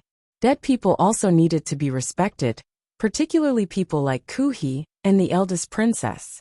As for the ingenuity and pitfalls, it was not tiring to fill them in, because this was the content that had already been prepared when the first volume of the Qingyu year began. Speaking up to this point, I would like to explain a little. This is because a small number of readers think that the emperor transforming into a grandmaster is a cheat, and that the transformation is too sudden. There are even more unkind comments that say that I am too lazy to write an outline. So I write whatever I want, and when I see that things can't be solved, I let the emperor transform into a human. I scratched my head. No, I really did write an outline, and I wrote a detailed outline. Haha. Perhaps there was a problem with my ability, but there was no problem with my attitude in writing the Qingyu year. I carefully thought through each step before I continued. It was just like the emperor's true nature, the arrangements of these few years, and even a dozen years. In reality, before the riddle was revealed at Dong Mountain, even as early as half a year ago, there were already readers who had guessed that the emperor was a great grandmaster. They had basically caught all of the threads I had hidden. It was a happy thing for a storyteller to hide something in the story, and then be caught by a friend who was reading the book. For example, the Qing emperor's discovery of Lin Wanner's movements in the Qing temple before Gongdian. For example, after a night of poetry, Wu Zhu and Fan Xian entered the palace. For example, the emperor's strange behavior in the royal study. For example, the source of his powerful confidence. For example, the play in the Hanging Temple. For example, how he knew of the eldest princess and the crown prince's secret, and thus proved Fan Xian and Pingping's evil plan. I was very satisfied that, regardless of whether it was the Qing emperor or Yi Luyan, these 2 biggest traps, they had already pointed out what they were hiding the first time they appeared. The Qing emperor's first appearance was in the Qing temple. Yi Luyan's first appearance was in Danzhou, and he saw Wu Zhu. The world was so big. Why did he go to Danzhou? It had been a long time since I had been narcissistic. Today I would be a little narcissistic. I was very satisfied with these 2 threads leading to the end. As for the Qing emperor's identity as a great grandmaster, the deepest hidden thread was mentioned in Chen Pingping and Fan Jian's last conversation. During the northern expedition, the Qing emperor was heavily injured. His entire body was stiff and unable to move. I have mentioned this story many times before. The more important ones were in Volume 4, Chapter 28, and Volume 5, Chapter 50, Autumn Forest Whispers. At the time, Chen Pingping faintly said to Fan Xian, "At the time, the emperor was injured. His body was as hard as a block of wood. He could not move at all. As for the matters of wiping his body and urinating and defecating, there had to be a careful woman left to do it. Later, on a stormy night, the eldest princess also mentioned her brother's heavy injury. His entire body was stiff. What did that look like? It was actually the exact same situation after Fan Xian's tyrannical Jinqi reached its peak and exploded. During that northern expedition, the emperor, who had already trained his tyrannical Jinqi to the peak, fought a bloody battle and spat out Jinqi wildly. Just like the battle between Fan Xian and the shadow, he finally exploded. Furthermore, he exploded even more fiercely than Fan Xian. He did not have two circulations like Fan Xian or Fan Xian's monstrously thick meridians. His luck was even worse than Fan Xian's. In the barren mountains and unruly rivers, there was no doctor, no medicine, no waste, and no begonia. There was only Qin Pingping and Lady Ning. Thus, the Qing Emperor's meridians were shattered. He could not move at all. He bled internally and almost died. However, in the end he survived. Without great perseverance and great luck, one could not reach the realm of a great grandmaster. When it came to perseverance, without question, the Qing kingdom's mighty emperor fully deserved to be number one. No one could compare to him. As for the story of that northern expedition, how the emperor entered the realm of a great grandmaster, and the effect this experience had on him, there will be a more detailed description in the next volume, Emperor of the Dynasty. I will not continue here. Since we are talking about the Qing emperor, I will say a few more words. Perhaps from the beginning, I knew what kind of ruthless character I was writing about, so I have always secretly invested my feelings in him. Even now, I still think this emperor is very remarkable. When a person is cold-blooded and heartless, or a bastard, you have to admit that this is another form of greatness. Furthermore, we always stand in Fan Xian's or Yi Qingmei's point of view to consider problems. Sometimes, perhaps we forget that the Qing emperor also made many sacrifices for the sake of a goal. In other words, he was also an idealist. Among the people of that generation, there were three idealists. One was Yi Qingmei, the other was the emperor, and the son of the two of them was a true realist. He was a little merciful, a little lenient, a little scheming, a small citizen, a villager, and a cynic. Of course, this is what I like about Fan Xian. After all, he is still like a person, while his parents are not like people anymore. Book friends often say that there are two lines in the Qingyu years, one in the light and one in the dark. One is about Fan Xian, and one is about Yi Qingmei. In reality, when I write, there are basically three lines. There is still one line that I have always kept in mind, and that is the emperor. From this, it can be seen how much I value and admire this person. Admiration does not mean that I like him. My sisters, please understand this and promise me. When a woman reaches the pinnacle, she is Yi Qingmei. When a man reaches the pinnacle, he is the Qing emperor. These are just some of my personal thoughts. They are not necessarily correct. Furthermore, I have always thought that when things are too extreme, they are always very cruel to others and to oneself. Fan Xian is so good, so mediocre. So right now he is so troublesome and difficult to endure. Things like feelings are always obtained through interaction. There are no innate feelings. For example, his feelings for Fan Jian, and his feelings for Chen Pingping.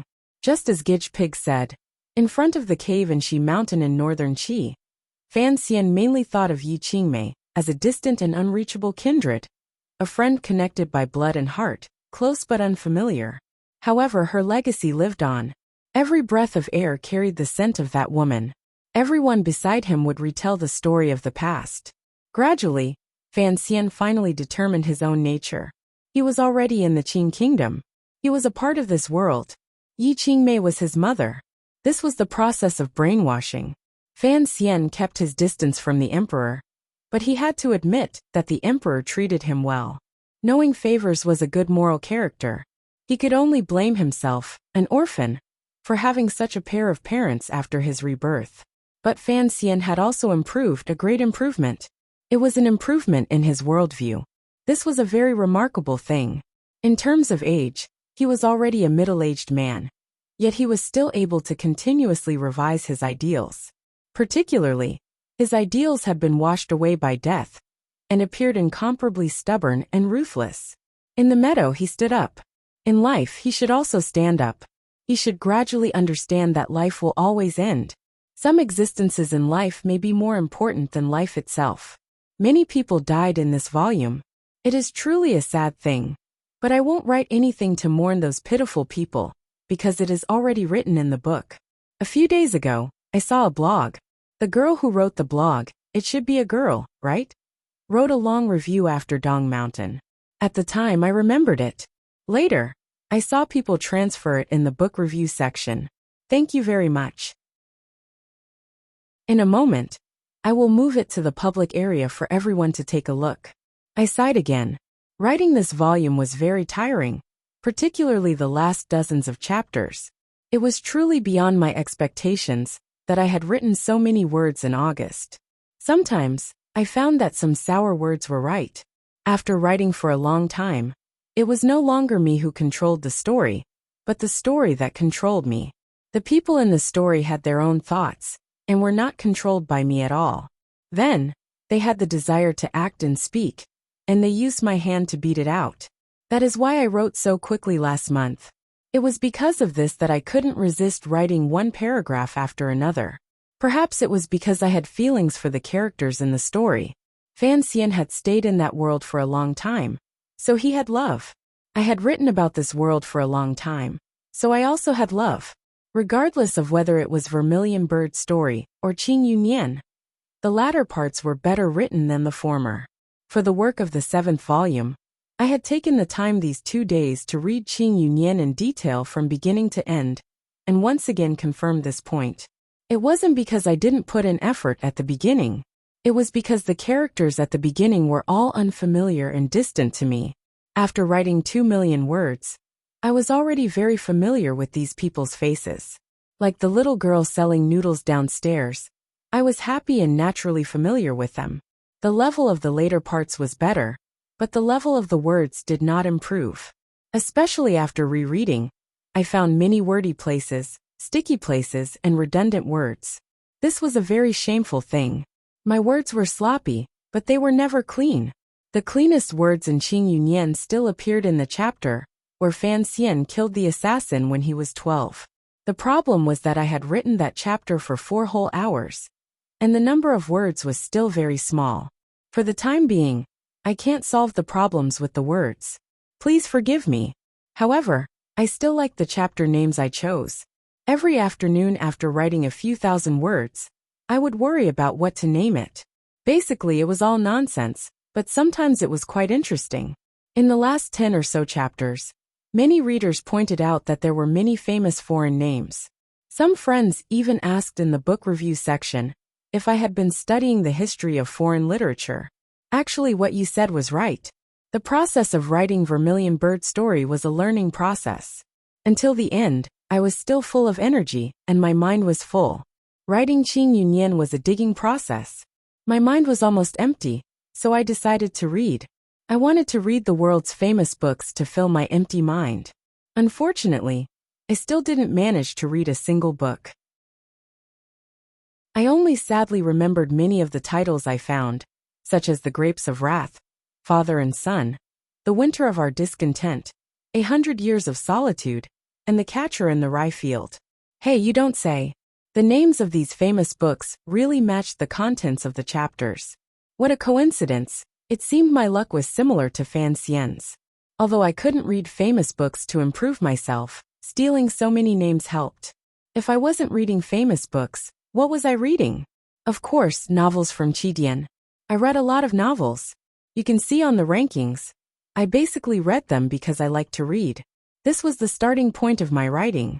Yes, it was time for the book recommendation at the end of each paper. Of course, I won't talk about the old books, because everyone on Earth knows about them. I'll just talk about the books I liked in the past few days. The first book is called The Ordinary Life. This is my favorite in the past half a year. Warning, it's a book for girls. Don't read it unless you like it. But I want to strongly recommend it to everyone. It's not just light, not just the irrepressible mockery at the beginning, not just the detailed descriptions. The key is the portrayal of the characters, the fluency of the writing, and the most alluring fantasies at the bottom of the words. Shunning is the most suitable character to be a daughter. That's why Fan Xian named his daughter Shunning, because I hoped that Xiaohua would be like Shunning. Wan Ning is the best character I've described in the books I've read in Qidian. Who does she resemble? Like Dingya Li Shiming, Shi Xiongzi Li Xiongning, these seniors in the long river of history. In Qidian novels, there are very few characters that make you like. I can't say it, but it's good. And I always thought that the boy that the author wanted to make fun of at the beginning didn't die. That's what I firmly believe. My friend especially insists that Shunning is the best match for CC, and he went to make a lot of noise. But I think that unless this CC isn't the CC, then we should just forget about it. Coincidentally, the second book I recommend is my friend especially Bai's new book. He's written about Shaolin monks and evil Ming. Now he's writing about the fifth Qi. He always goes the hard route, and it makes people like me feel a bit of pain. I want to read about love and ambiguity, these urban things, but he wants men to go to this extent. The fifth Qi should be published today. This story is really hard. If everyone wants to read something straightforward, then read this book and train your spirit. The third book I recommend is Chaotic Clouds, student Chui Hua's new work. The quality is guaranteed. Chui Hua is Ning Chuiya. That guy is finally back. Yes, of course, this book has very few words. If I recommend it, it will certainly attract discussion. But I have to admit that I've been reading this book since the beginning. I've been reading it all the way until the end of his draft. Of course, the draft is more than just the words posted now. If I remember correctly, Chaotic Clouds should have been written more than half a year ago. In the end, it took so long for it to be posted. Xiao Chui put in a lot of effort. She put in so much effort that it took her a lot of effort to write. It was truly admirable. I need to read it carefully. After talking about the 6th volume and recommending books, I will talk about the 7th volume, which is the final volume of the Qing dynasty. This volume is very troublesome, very troublesome.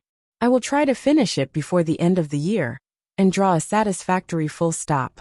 I don't need to worry about a bad ending, because cats care about their tails the most. Cat owners all know this. The 7th volume, Emperor of the Qing dynasty, has 3 periods. Of course, it is still the traditional way. It is impossible to suddenly and inexplicably start. However, there are some things that started in the 8th year of the Qing calendar that I cannot talk about specifically. Everyone, please follow me as I unfold it. The joy in front of the palace is not joyous. As for Emperor of the Qing dynasty, perhaps it looks a bit depressed, but I want to twist it into a bright youth. Everyone, look at how happy I am writing this summary. You will know what kind of emotions I am cultivating. However, because the 7th volume is too troublesome, I need time to organize my thoughts and outline. I ask for a day off from everyone so that my mind, which was empty because of the end of the 6th volume, can be taught again. Today, other than this summary, there is no main text. I ask for everyone's understanding. However, I have written over 5,000 words in the summary. I really am as long-winded as ever. It is very strange that I did not update on the first day of the month, but I cannot help but urge everyone to vote for me. It is said that it is easy to go from frugality to extravagance, but difficult to go from extravagance to frugality. It is difficult to go from extravagance to frugality. It is difficult to go from the vast ocean to the water. Apart from Mount Wu, it is not clouds. Taking a flower bush, I am lazy to look back. Half fate, the monthly vote in half fate. I raise my cup to invite the bright moon. I do not want to be scolded, so I quickly stop being sour. Finally, I congratulate teacher Wang Haidong for having children. Mother and daughter are safe. As a mother, her stomach was stabbed, but as a father, his feet hurt. This is a small matter. Haha, I congratulate him again. Yes, it is about the same time as Fan Xian's father. Chapter 596. A dream of glory and splendor. Half a piece of scholarly papers, 1,000 feet of sea waves. Horse hooves shatter the frost of the forbidden street. Listening to the rooster sing several times. Dust and clothing, the heart of the Jianghu. Out of the royal phoenix net Muiqi Shouyang, sighing that Han Peng did not end. Early in the paper, the demonic form. Yuan Wang, Yuan Heng, the emperor of the court as the inscription. The clouds in the sky were like wet cotton, ready to squeeze out water at any moment. They were also like large lead ingots, heavy and not something the air could hold. They were probably going to smash into the world in the next moment. Rain was already trickling down from the leaden clouds and dripping to the ground. No one knew when it would become a torrential rain. Song Shuren, once the best litigation master in Jingdo, and nicknamed Rich Mouth, now had white hair at his temples. His features were no longer as free and at ease as before. He was much more steady. He gazed calmly at the sky. No one knew what he was thinking. A moment later, he pulled back his gaze and sat in a chair, feeling a bit tired. Beside him, someone had brought him hot tea. He took a sip and rinsed his mouth. He then accepted a scalding hot towel and pressed it against his eyes. Only then did he feel more energetic. There were also people behind him massaging his back and legs. There were also people who began to fan him. However, the autumn of the 9th year of the Qing calendar was already cold. Additionally, the autumn rain was about to arrive. Jingdo was completely cold. How could he stand the fan? Song Shuren couldn't help but shiver. The person beside him in black official robes glared at the subordinate holding the fan. This Overwatch Council official was the head of the first Bureau Mutai. He looked carefully at Song Shuren and said, "Sir Song, are you confident?" Although Song Shuren had heard this title for a year and a half, he was still not used to it. His brows furrowed and he calmly replied, "Don't worry, sir." This litigation master's first official appearance was in the 4th year of the Qing calendar on behalf of Minister Gui's family. He sued the son of the assistant minister, Song Shuren, for fighting underground in the middle of the night. That case was also a rare complete defeat for Song Shuren. However, he truly caused a stir in the Qing court because of the property dispute lawsuit involving the Jiangnan Ming family in the 6th year of the Qing calendar. In that case, relying on the Overwatch Council Commissioner Fan Xian's strong support, Song Shuren spent half a year in the Suzhou government. He demonstrated everything he had learned in his life to the fullest. He forcefully grasped the loopholes in the Qing law and Ministry of Justice's rules, and completely defeated the natural inheritance, right of the legitimate eldest, that was deeply imprinted in the hearts of the people. This Ming family property dispute lawsuit was truly in Jiangnan, aimed at the Jingdo royal palace. It had to be said later, the emperor's worship to the heavens to depose the crown prince, as well as the crown prince's final forced rebellion, all had an unclear connection to this lawsuit. In Jiangnan, Song Shuren's glory was limitless. However, when he returned to Jingdo, the crown prince had not been deposed and the empress dowager was furious. The old woman had only quietly said a few words, and the world's best attorney had been kneaded into an ant by the palace.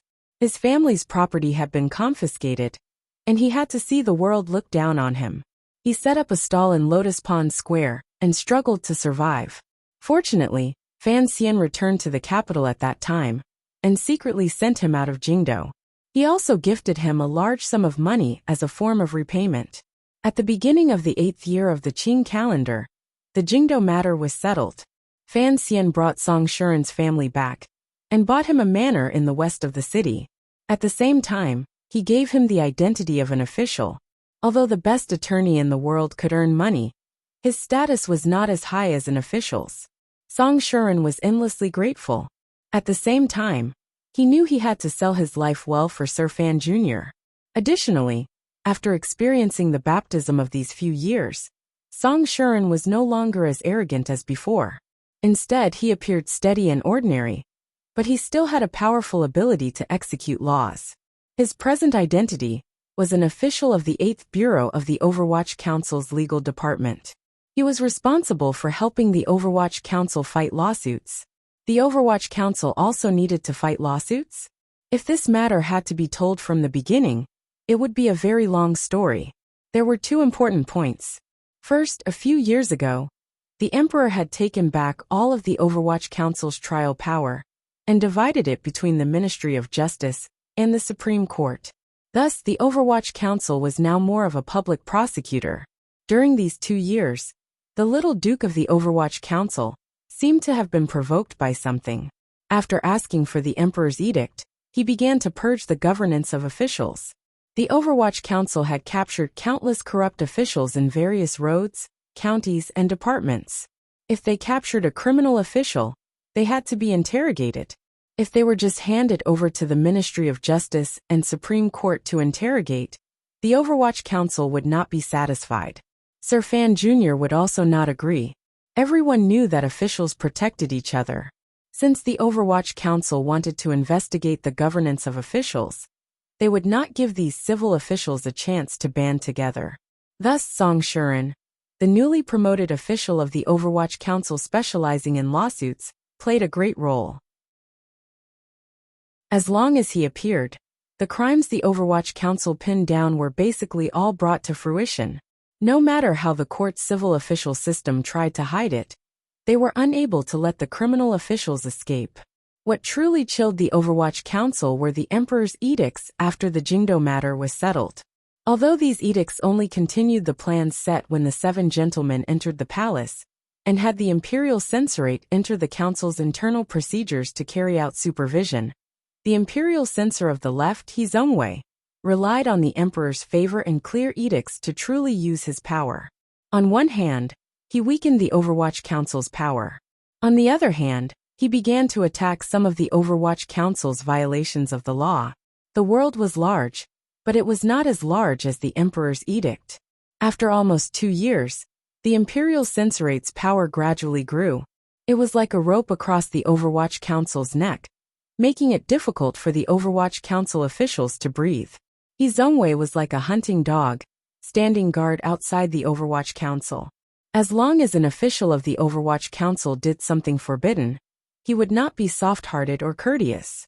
He would draft up a rule and send it directly to the Supreme Court to ask the court to punish them. The Overwatch Council didn't have any good ideas. From the beginning of the Overwatch Council's establishment, there had been this rule. The Qing law had strictly restricted them from acting against the Imperial Censorate. However, because of the powerful existences of Chen Pingping and Fan Xian, this rule had always been forgotten, whether intentionally or unintentionally. Now that the Emperor had once again remembered this matter, the Imperial Censorate began to shine.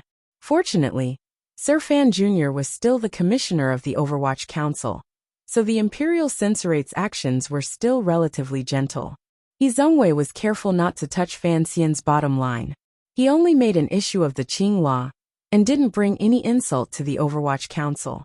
However, the Overwatch Council acted in secret, and would often violate the Qing law. The Imperial Censorate relied on edicts to urge the Supreme Court to investigate. Even Fan Xian didn't have a good way to deal with it. In the end, this was the Emperor's edict. Furthermore, he knew that the Overwatch Council's dominance was not a good thing for the court.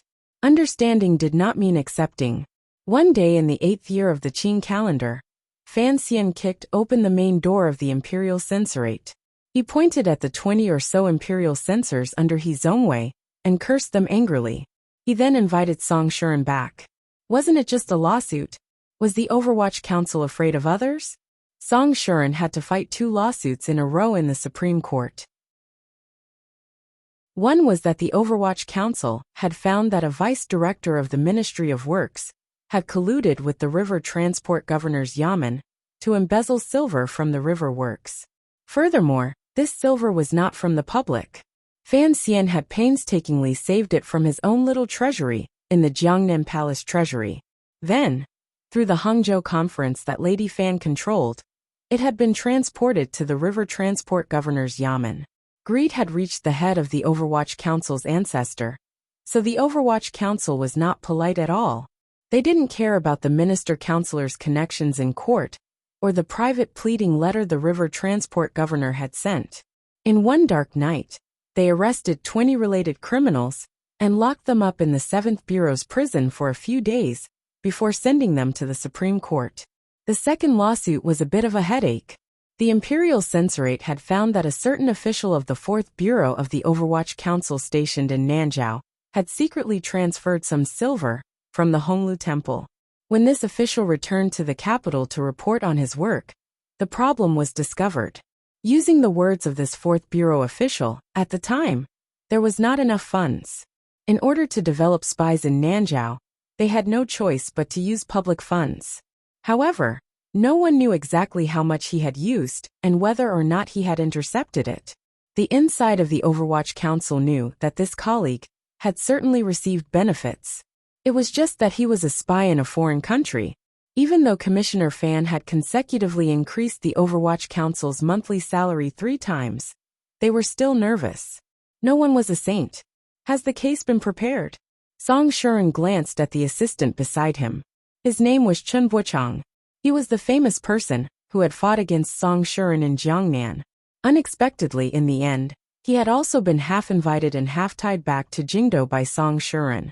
The newly established legal department of the 8th Bureau was all famous litigation masters from various places. Every time he thought of this, Song Shuren, whose heart was as calm as still water, couldn't help but smile bitterly. Sir Fan Jr.'s way of doing things was still as arrogant as ever. It was clear that the Emperor had the Imperial Censorate check and balanced the Overwatch Council. Yet you still brazenly went against them, and did it so happily. Chen Buchang made a sound of acknowledgement and stood up. As an official of the First Bureau of the Overwatch Council, Mu Tai was listening at the side in the Supreme Court. He wanted to see how the Vice-Chancellor of the Ministry of Works was treated, and to ensure that the official of the 4th Bureau of the Overwatch Council would not suffer too much. All of the officials of the Overwatch Council admired the 8th Bureau's legal department because they knew that these former litigation masters were the greatest protection for their interests. He patted Song Shuren's shoulder and sincerely said, "Good luck, sir." Outside the Supreme Court, the rain gradually fell lightly. Song Shuren took a sip of tea. His face was full of confidence. With his hands behind his back, he walked toward the yamen of the Supreme Court. He walked steadily, completely disregarding the Ministry of Justice and Imperial Censorate inside. He walked confidently and confidently. The Jingdo commoners watching the spectacle across the street cheered in unison. They all hoped that the Overwatch Council would be able to chop down all of those corrupt officials. It had to be said that during these 2 years, the Overwatch Council's power had been greatly reduced, but its reputation had improved greatly. Fan Xian had used a few years of time to finally pull the Overwatch Council out of the darkness a little. Using a series of thunderous purges, he had established a glorious image among the people. Presently, the direction of discussion among the people was basically biased toward the Overwatch Council and felt disdain toward the Imperial Censorate. Song Shuren walked toward the Supreme Court. His expression was calm, but his heart was not. Working for Sir Fan Jr. was indeed delightful. Not only was it delightful to win, but he could also receive the support of many people. This was not easy. In over a year, Song Shuren had helped the Overwatch Council fight cases and had never lost. This time, it would certainly be the same. However, he had already completely offended the entire Qing civil official system. He knew that he could no longer get off the Overwatch Council ship. Once he did, he would be swallowed by a giant wave. However, he was not afraid because the person at the helm of the Overwatch Council ship was Sir Fan Jr. As long as Sir Fan Jr. was here, no one in the world would dare to harm him. There are some problems on the Nanjiao side. The Imperial Censorate and Ministry of Justice have taken a large amount of silver from that official's home. Chen Buchang looked at his expression and carefully reminded him, "Return the stolen goods, remove from office, not guilty." Song Shuren didn't turn his head. Lowering his voice, he said, "This is the Commissioner's bottom line. If the Imperial Censorate wants to go further, they will have to fight openly. They will start with the Xian tribe. Not many of those people are clean." Chen Buchang's heart chilled. He thought to himself that Sir Fan Jr. was indeed like old Director Chen, a powerful and protective person. Looking at his meaning, if the Imperial Censorate did not accept Fan Jr.'s 3 conditions, Sir Fan Jr. was prepared to mess around. He couldn't help but shiver. With Sir Fan Jr. doing things like this, it was no wonder the Imperial Censorate could never win the case against his family. After all, no matter how much Sir He Zongwei was favored by the Emperor, or how much effort he put in, he could not stop Sir Fan Jr. from becoming hostile at any moment. If Sir Fan Jr. truly became hostile, He Zongwei would not be able to withstand it.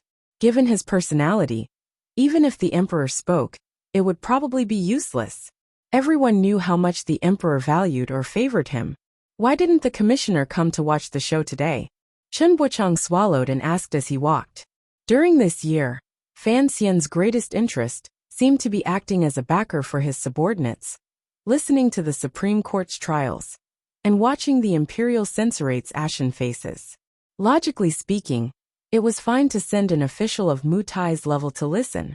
Even Yin Bingyan couldn't be bothered to come. Yet he kept coming. This little duke sat with his legs crossed in the Supreme Court yamen. All of the trial officials began to feel afraid. No one dared to use torture on an Overwatch Council official. This was the effect he wanted. The emperor has sent him out. Song Shuren only vaguely knew some inside information. He didn't say anything more. Rubbing his wrist, he glanced at the imperial censorate and Ministry of Justice officials in the hall. His face darkened. With a cold huff he began to fight. Heading west from Jingdo, going around the verdant Song Mountain, crossing a number of clear rivers, and after a dozen more days, entering an area where hundreds of li of military land was being cultivated. This was one of the Qing Kingdom's 7 main roads, Shiliang Road. This road was the poorest place in the Qing Kingdom, but it was also the place with the strangest scenery. Most of the land along this road had been repeatedly fought over by the Central Plain and the Hu people over hundreds of years. Until the Wei Kingdom weakened, the Qing Kingdom and its predecessor, the vassal state, began to rise in secret. This country had not yet advanced into the heart of the land when they began to demand 1,000 years of blood debt and land from the Hu people. After fighting for many years and many people died, this piece of land was finally firmly controlled by the Qing Kingdom. At the same time, they built a number of new cities on it and moved in many people. However, it was after all a newly prosperous land. Other than farming, commerce was not developed. There were also no valuable products. It was only in recent years that the fleeing of the people who moved in had improved slightly. There were only flat and rarely tended fields, endless lines on the horizon, and the protruding mounds at the edge of the line. The barren desert in the distance looked desolate. The sun here set later than anywhere else in the land. The blood-red dusk enveloped the vast land and reflected a majestic city. It was completely piled up from earth and stone. It suddenly appeared at the edge of the land, flaunting the Qing Kingdom's powerful national and military power, and intimidating the people on the grasslands further west of the majestic city. This was Dingzhou, an important city on the western frontier. The road from Jingdo to Dingzhou was maintained very well. It could accommodate 8 horses traveling side by side. Back then, who knew how much manpower and wealth had been expended?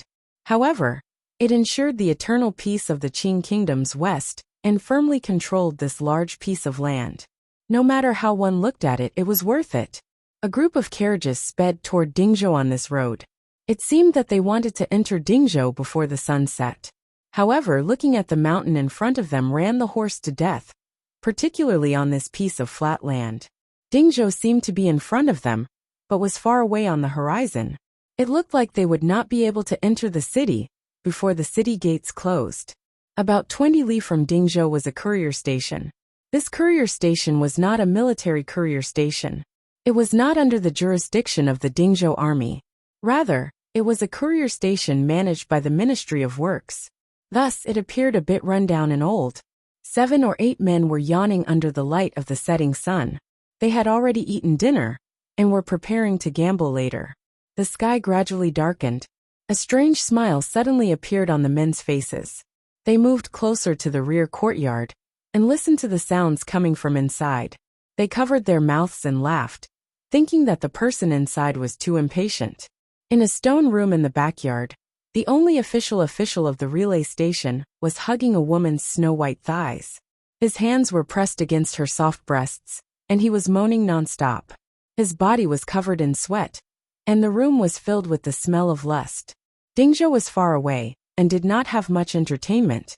Night came too late. Thus, each time the sun set, he would seize the moment and carry out this only form of entertainment. The woman beneath him was a prostitute he had brought from Dingzhou. Although the prostitutes who were willing to leave the city were all average in appearance, He liked this woman's charm, and the soft flesh on her body. Holding the slippery courier in his hand, he was incomparably happy. He felt that the woman beneath him seemed to be made of cotton candy, particularly her eyes, which were sweeter and more greasy than the well water in Dingzhou. The 3 liang of silver he earned a month was truly worth it. Just as he was enjoying himself, the door to the room was suddenly pushed open. The courier didn't even turn his head as he cursed. If you want to listen, then listen.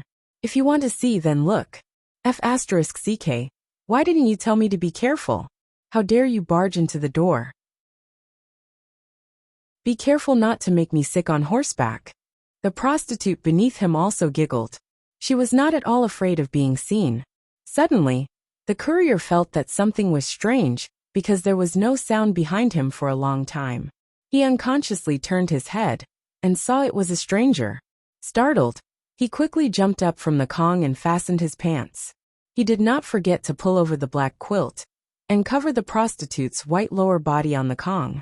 The courier wanted to let loose a torrent of curses, but seeing this stranger's expensive attire, he was probably someone he couldn't afford to offend or an official. His mouth became dry and he became afraid. In a trembling voice he said, "Who are you?" Fan Xian sat in the only chair in the courier station, and looked at the large group of people kneeling in front of him. Furrowing his brows, he said, "I told you to get up, so get up quickly." He had come to Dingzhou on the emperor's edict to reward the army. He said it was to reward the army, but the secret edict he had received in the royal study had some other content. During these 2 years, the Hu people in the West seemed to have taken some stimulant or tranquilizer. They changed their romantic battle tactics of the past, and began to attack Dingzhou in an organized fashion. Furthermore, their battle tactics had become very cunning. Although the Yi family still managed Dingzhou's military affairs, Yi Zhong was in charge of the Bureau of Military Affairs. He had to manage all the armies under heaven, so he could not personally keep watch. Additionally, the Hu people's attacks were too fierce. In the first year, the situation in Dingzhou was very dangerous. Fortunately, the emperor personally moved the soldiers from the various roads to take turns to provide support. Only then did the situation stabilize. The emperor and Fan Xian had long seen that there were problems, but without first-hand information, no one knew what was happening within the Hu people. The situation could not continue like this. If Shihu continued to develop like this, it would probably become a great threat to the Qing kingdom. Thus Fan Xian had made this trip. He had to listen to the personal reports from the generals in Dingzhou and understand the situation. Furthermore, Fan Xian knew that the emperor had personally moved the 5 roads to the west with the intention of using the Hu people's knives to sharpen the Qing kingdom's swords. The Hu people's attack just happened to give the Qing kingdom a chance to train its military power and prepare for the war to unify the world in the future. Since he couldn't make it to Dingzhou, he could only rest for the night in this dilapidated relay station. Unexpectedly, no one came to welcome him when he entered. 7 or 8 men were eavesdropping like children. Fan Xian was curious and pushed open the door to enter. Unexpectedly, he saw a live erotic scene. The deputy and the 7 or 8 men knelt on the ground and repeatedly kowtowed. The officials who had come with Fan Xian knew his personality and had long pretended to see it. They each prepared to rest for the night. Fan Xian looked at the deputy and laughingly scolded, "The sun hasn't even set, and you're already doing it. If you have the guts, then don't be afraid." The deputy's face fell. He knew he was about to be killed. The man in front of him was the second most important person in the world, the commissioner of the Overwatch Council. He was a high and lofty figure. He was someone he didn't even have the right to see. Fan Xian asked with confusion, "What are you afraid of?" "Sir abhors evil and hates corrupt officials the most." The deputy was so scared he was about to cry. Paralyzed on the ground, he spoke of the people's impression of Fan Xian. Fan Xian rubbed the back of his head in confusion. He thought to himself that he was already the father of 2 children. Why was it that in the hearts of the people, he seemed more and more like an otherworldly saint or demon? Chapter 597. The sky was still beginning to brighten when the group of people from Jingdo rose and washed up. This time, Fan Xian had brought all of the council's people. Other than Mu Feng, who was now in charge of the Qinian unit's matters. The rest of the people were made up of members of the 2nd and 6th bureaus. The semi-military management of the Overwatch Council made these people's auras steady and taciturn. There was only the sound of water and the creaking of the door opening. But there was no conversation. It was nearly 20 li from the courier station to Dingzhou. Speeding along the 8-horse-wide road, it didn't take much time. Furthermore, they didn't need to cherish the horses. When this group of people arrived at the east gate of Dingzhou, the sun had not risen very high. There was a glimmer of coldness in the warmth. However, the vegetable farmers lining up to enter the city, as well as the merchant groups from the Central Plains, had already formed a long line. Autumn had not yet deepened in Jingdou, but the soldiers of the large city on the border had already begun to put on armor padded with layers of cotton. Fan Xian glanced at them inconspicuously and then indicated for Mu Feng to prepare the documents for customs. From the beginning of his trip to Dingzhou, Fan Xian had not prepared to reveal the imperial envoy's honor guard. Of course, there were only a dozen people. Even if he wanted to, he couldn't. This group of people disguised themselves as Jiangnan merchants. In their hands, they held travel passes and tea contracts issued by the Ministry of Revenue and the Palace Treasury Transport Company. The reason they had to disguise themselves like this was not because the court had any suspicions about the inside of Dingzhou. Rather, it was because Fan Xian wanted to meet someone in private. In order to ensure that person's safety, it was best not to go through the court's channels and meet in private. After all, the Hu people had suddenly become enlightened. The emperor and Fan Xian both suspected that there was a capable person in charge in Shihu, who knew if there were spies planted by the Hu people in the military and political manners of Dingzhou. The soldiers at the east gate did their inspection work very meticulously. Fan Xian did not line up. He stood to the side of the line and watched with cold eyes. He quietly nodded his head. The Yi family had operated on the western frontier for decades, yet they had not slacked off at all. No wonder the emperor appreciated them so much. The deputy at the courier station wiped the cold sweat from his forehead and followed behind Fan Xian. His heart was pounding. He had also changed into merchant clothing. His face had been tampered with by the Overwatch Council officials, making him appear even more wretched. However, he didn't understand why the noble in front of him would bring him into the city, and why he had to dress like this. The line quickly reached Fan Xian's group. Fan Xian noticed that although the Dingzhou soldiers were strict in their inspection, they did not take the opportunity to collect any benefits. Furthermore, they did not purposely make things difficult for the merchants and farmers from all over. Their speed was very fast. Mu Feng handed over the customs documents, travel passes, and tea deeds that he had prepared. The official stilled slightly and furrowed his brows. He seemed to find something strange. Fan Xian watched from the side with narrowed eyes. He didn't know what had gone wrong, but he didn't panic. In any case, in the afternoon, he was going to the governor's manor in Shiliang Road to reveal his identity. There shouldn't be any misunderstandings between the two sides. The official's surprise was not because there was something wrong with the documents. Rather, it was because they were too beautiful, particularly the seals and signatures. They were all from the heads of the yamens. Thus, it meant that the identities of this group of merchants were very important. Otherwise, why would the old officials in court personally inspect these documents? Fan Xian and his group had not expected that they would attract other people's attention. It was very simple for the Overwatch Council to make these documents. However, the Imperial Censorate had been keeping an eye on them recently, so they had simply gone to the various yamens to find the real thing. However, if it was too real, it would be too eye-catching. If it was still Wang Qinian responsible for all the details around Fan Xian, presumably he would not make such a mistake. The official glared coldly at Mu Feng, and then unconsciously glanced at Fan Xian. He understood that this noble and beautiful young man was the true leader of this group of merchants. Fan Xian did not look back at him. He was looking with interest at the Dingzhou city walls in front of him. He wondered to himself, Dingzhou is surrounded by plains or wasteland. Where did these large rocks come from? Is there yellow soil stuck between the rocks? Can this be used to build city walls? The official furrowed his brows. Unconsciously, he did not want to provoke this arrogant young man. He nodded and let them pass. After the group of merchants entered the city, he called over a subordinate and said a few words in a low voice.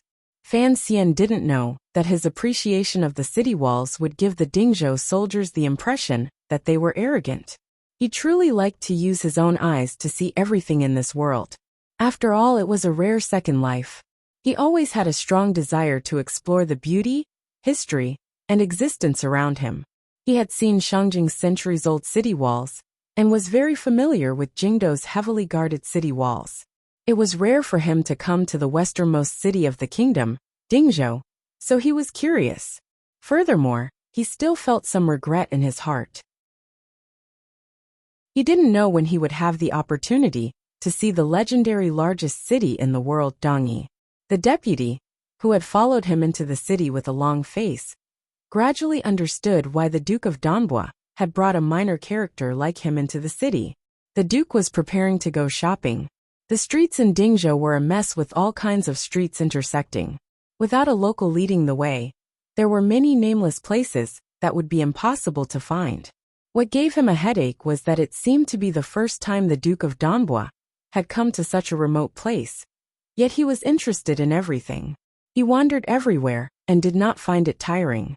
In particular, the Hu people's weapons that had been shipped from the Hu people's tribes by Shiqi River attracted his attention for a long time. In about half a day, Fan Xian and his group had strolled through the Dingzhou trading market area. They had perfectly carried out the enthusiasm a merchant group should have. Under a mud wall, Fan Xian narrowed his eyes and looked at the distant city gate tower of Dingzhou. Lowering his voice, he asked, "Has the news been sent out?" Mu Feng'er carefully looked around and nodded. According to the agreement between the two sides, it has already been sent out. However, we came 2 days early. I'm afraid the other party hasn't entered the city yet. Fan Xian thought for a bit and said, "We had to come 2 days early. There's no way to block the news of me leaving the capital. Hongqing must know I'm coming. If I'm delayed by this kid, he will certainly force me to drink. How would I have time to do anything? Besides, who knows if there are Hu spies in the camp and the governor's manor?" Mu Feng'er glanced at the nervous deputy at the back of the group and said, "If I wasn't unfamiliar with the terrain, I really wouldn't have called for this person to lead the way. I don't know how to handle it in a bit." Fan Xian smiled and said, "It's not like it's a beheading. We just have to ensure the other party's safety. That's why we have to be so careful. As for the deputy, when we leave another day, we'll just send him 2 beauties." Although he said this, Fan Xian still felt some regret. The emperor had long forbidden the Overwatch Council from extending their tentacles too deeply into the military. Regardless of whether it was the 4th Bureau, which was in charge of the various roads, or the 2nd Bureau, which was in charge of gathering intelligence, the Overwatch Council did not have any capable people in Dingzhou. Of course, the Overwatch Council had certainly buried spies in Dingzhou. Fan Xian thought that the inside of Dingzhou was very safe, so he did not want to use these spies in case the military and political yamen were unhappy afterward. The ones who would suffer would be the lower-level officials of the Overwatch Council. The group of people stopped the carriage in a shady place and silently waited for the sun to slowly move. For lunch, they casually bought some sesame seed cakes and ate them with water. Fan Xian was no exception. Each time he moved, his actions always made the Overwatch Council subordinates feel closer. However, when the deputy saw the little duke also struggling to eat the sesame seed cake, he secretly sighed in amazement. When the shadow of the mud wall behind the carriage gradually grew longer, one of Fan Xian's subordinates returned humming a little tune. In his hands, he was still carrying the special Hu products he had bought along the way. It looked like he had been very careful along the way. At the back of the carriage, he threw these items back into the carriage and lowered his voice to say something to Fan Xian. Fan Xian raised his head and glanced at Mu Feng'er. With a smile, he said, "Looks like they're more anxious than us. Let's go see them." Mu Feng'er thought for a bit. This shouldn't be a trap. After all, Dingzhou was the Qing Kingdom's world. No one would have the guts to set up a trap for the Overwatch Council. He nodded and went to call for the deputy. Leaving the carriages, Fan Xian Mufeng'er and the deputy passed through the mud wall and through the bustling streets. They walked through the curious streets like merchants coming from the mainland for the first time. After walking for an indeterminable amount of time, they finally arrived at a lamb shop. Fan Xian looked at the shop without a signboard and couldn't resist smiling. Damn, this place is really hard to find. He patted the deputy's shoulder. Looks like you're not bad. You even know these places. The deputy felt his entire body go limp. He thought to himself that this shoulder had been patted by the Duke. It looked like he couldn't bear to bathe for half a month. No, he only bathed once a month. It should be because he didn't look for a woman for half a month. Not looking for a woman did not seem to be worth it. Just as the deputy's thoughts were running wild, Mufeng'er had already walked into the lamb shop. Turning his body sideways, he walked through the inner door of the mud room. Covering his nose, he walked into the inner room and sat on the mat he had arranged with the person. There were 4 mats in the inner door of the shop. On the mats were small tables that provided meat, food, and wine for customers.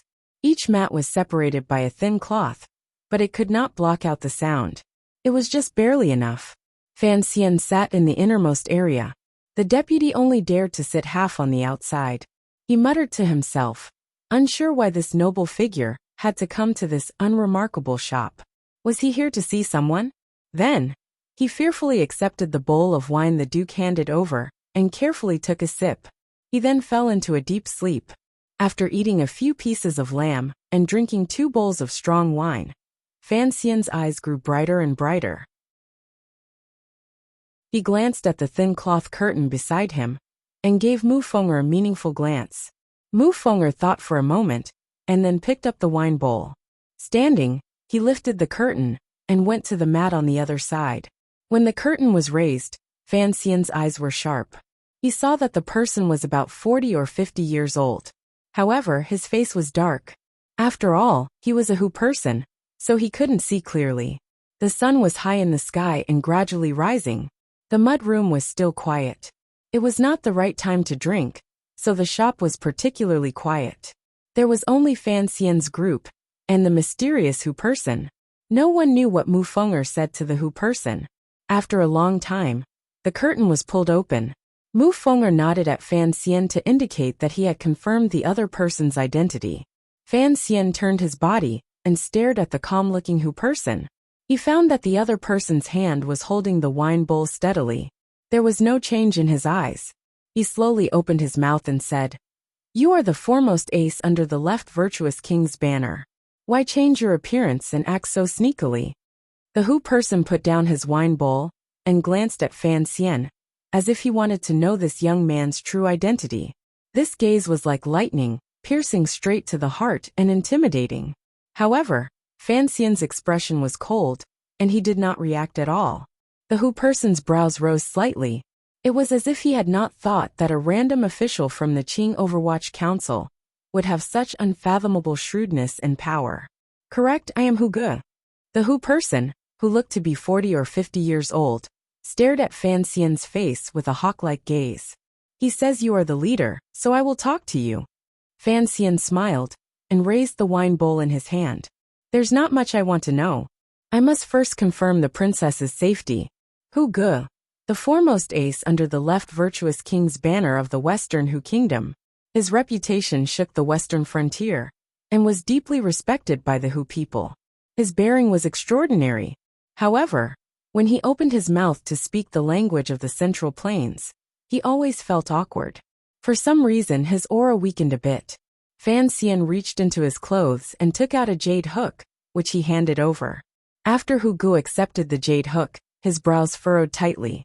It was as if he had sunk into deep thought. Fan Xian did not disturb his memories. He only watched the scene quietly. The Overwatch Council had made contact with this foremost ace under the left virtuous king's banner, not because Fan Xian had exceptional abilities. Rather, he had used a troublesome method to come to them. Toward such people who came to them of their own accord, the Overwatch Council's usual way of dealing with them was not to be proactive, not to make promises, and not to take responsibility. It was not until he had indeed given the Overwatch Council some useful intelligence that the Overwatch Council began to follow up on this path. Other than Fan Xian himself, there was no one else who could follow up on this path. The reason for the relationship between Hu Ge and the Overwatch Council was Masuawa. Masuawa was still being hidden by Prince Huching. But in terms of belonging, she was, in the end, Fan Xian's person. This princess of a Hu tribe was a female captive, but also not a female captive. The tribe she belonged to had originally been prepared to surrender to the great prince's troops. However, before they could do so, they were exposed. The entire tribe had been completely slaughtered by the Western Hu king. The remaining tribe members could only scatter to the western regions and seek refuge with the nobility clans. Hu Ge was a warrior who had left this small tribe. Before he could reveal his identity and win glory for his tribe, he received the tragic news that his tribe had been slaughtered. After confirming Hu Ji's identity from Masuawa, Fan Xian began to strengthen his secret connection with Hu Ge. Not only did Masuawa know Hu Ge, but the two of them had been good friends when they were young. In the words of the Central Plains, they were childhood sweethearts. Fan Xian looked at his old face and muttered to himself, "Did the Hu people age so easily when they were exposed to the wind and sun every day?" Hu Ge carefully put the jade hook into his clothes. Looking at Fan Xian, he said, "I indeed want to avenge my tribe. Don't forget, I am also a Hu person. There are some things I can say, and some things I cannot say. You Qing people are too sinister and cunning. I cannot trust you." Fan Xian understood this. If he wanted Hu Ge to lead the way for the Qing army and launch a surprise attack on the Western Hu king's camp, no one in the court would believe him, let alone whether or not he would be willing. He lowered his head and thought for a moment. He then said, "I don't need you to do anything. On the contrary, I can support you in doing something. I heard that the left virtuous prince's situation is not very good. If you can help him stand firm, presumably, your own power will also rise." Without waiting for the Hu tribe ace to speak, Fan Xian waved his hand crisply and said, "I don't ask for much in giving you support. First, you must think of all ways to stop the great attack next spring. Even if you can't stop it, I still need your intelligence. Don't worry, the Qing people are straightforward. We won't set up an ambush. We just need to set up a formation and scare each other. You should know how to arrange this." Hu Ge furrowed his brows and said, "Right now, even the left virtuous prince's words have no power, much less mine. That's your problem. Since it is cooperation, you have to show some sincerity." Fan Xian looked at him calmly. "I won't mistreat you. If you want to convince those people, you can't just rely on your fists. All the nobles in the world are the same. They all like gold, silver, jewelry, and silk." Hu Ge glanced at the young official across from him. "I'll give you as much as you need to bribe." Fan Xian's tone was very normal, but it revealed a powerful confidence. "Furthermore, you want to revive your tribe. Presumably, you'll need a large sum of money. Actually, making a deal with me is very simple. I only need to ask you one question. Do you want to get rich?" Fan Xian had once asked some people this question, such as the previous commander of the Northern Qi Brocade Guard, Sir Shinzhong. Sir Shinzhong didn't want to get rich with Fan Xian. He wanted to get rich on his own, so he died. Then, Fan Xian had asked the Northern Qi imperial uncle, Marquis Changning. This marquis was very willing to get rich with Fan Xian.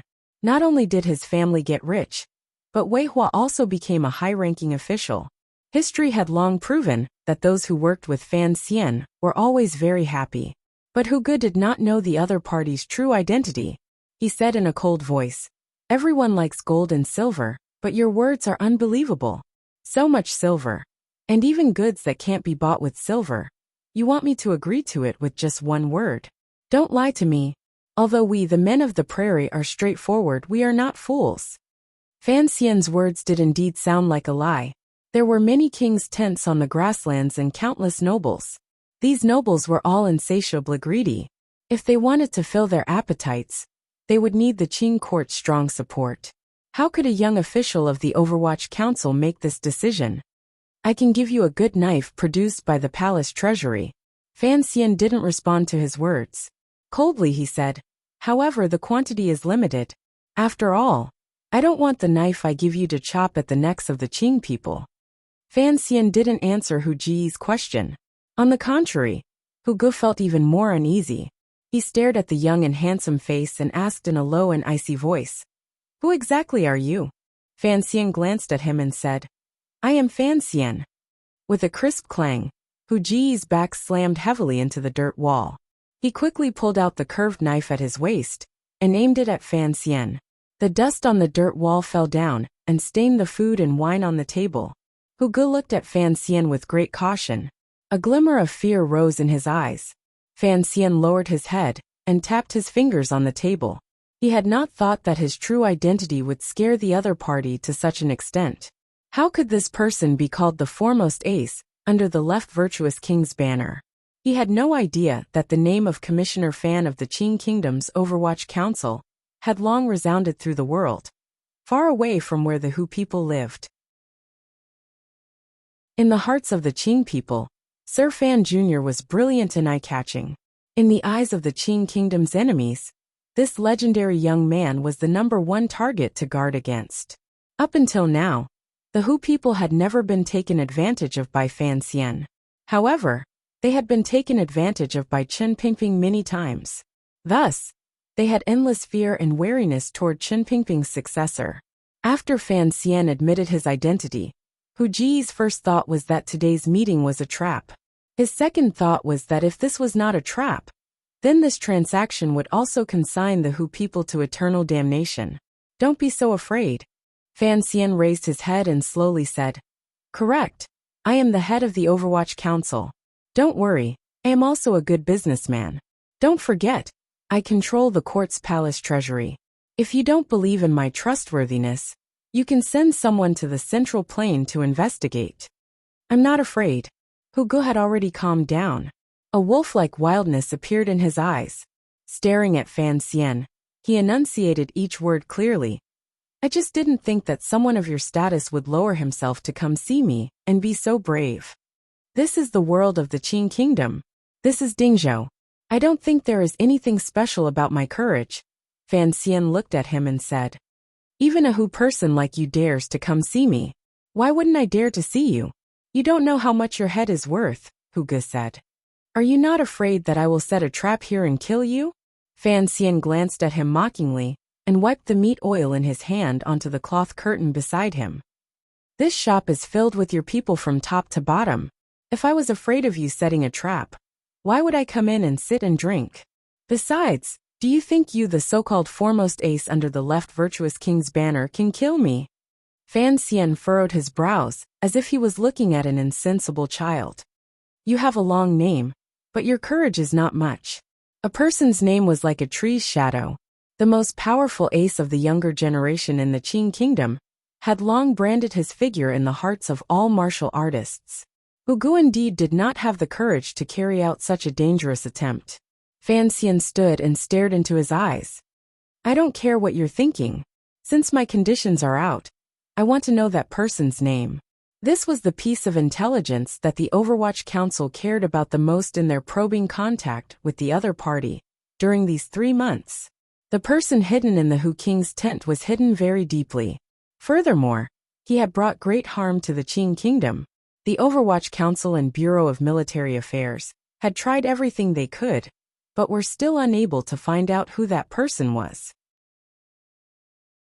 Even the two councils were not sure if there was such a terrifying military advisor in the Hu tribes, or if the two virtuous kings and the chief had suddenly been enlightened. Fan Xian did not think so. The Qing emperor also did not think so. The father and son had the same judgment. It was easy to change mountains and rivers, but it was difficult to change a person's nature. The changes in Shi Hu must have been influenced by outside forces. They were certain that that person existed. This was the most important goal of Fan Xian's trip to Dingzhou. He wanted to dig out that person. Hu Ge was the highest-ranking figure the Qing court could come into contact with among the Hu tribe. He had been urged for a long time. Hearing these words again, the expression of this Hu tribe ace changed. He knew how much help he would receive from the Qing court. Furthermore, Suasua's life and death were in the hands of this young man in front of him. He didn't have much of a choice. However, Chapter 598. Songji Xianling? This was a completely unfamiliar name. Fan Xian thought of a person called Songgon Zanpu. He shook his head and said, "This is the language of the grasslands." His brows suddenly rose. He thought that if this mysterious person had come to the grasslands from the outside, then this alias must have a true meaning. However, it should have its own meaning. This is the tribal language of the brothers in the north. It is not the language of the grasslands.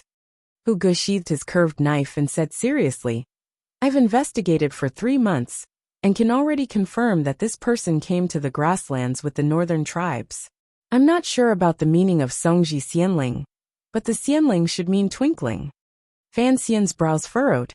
Twinkling, twinkling, diamond, diamond, twinkling? He immediately thought of the name wrongly. He didn't think that twinkling could be an adjective, or some kind of movement, such as flowers blooming.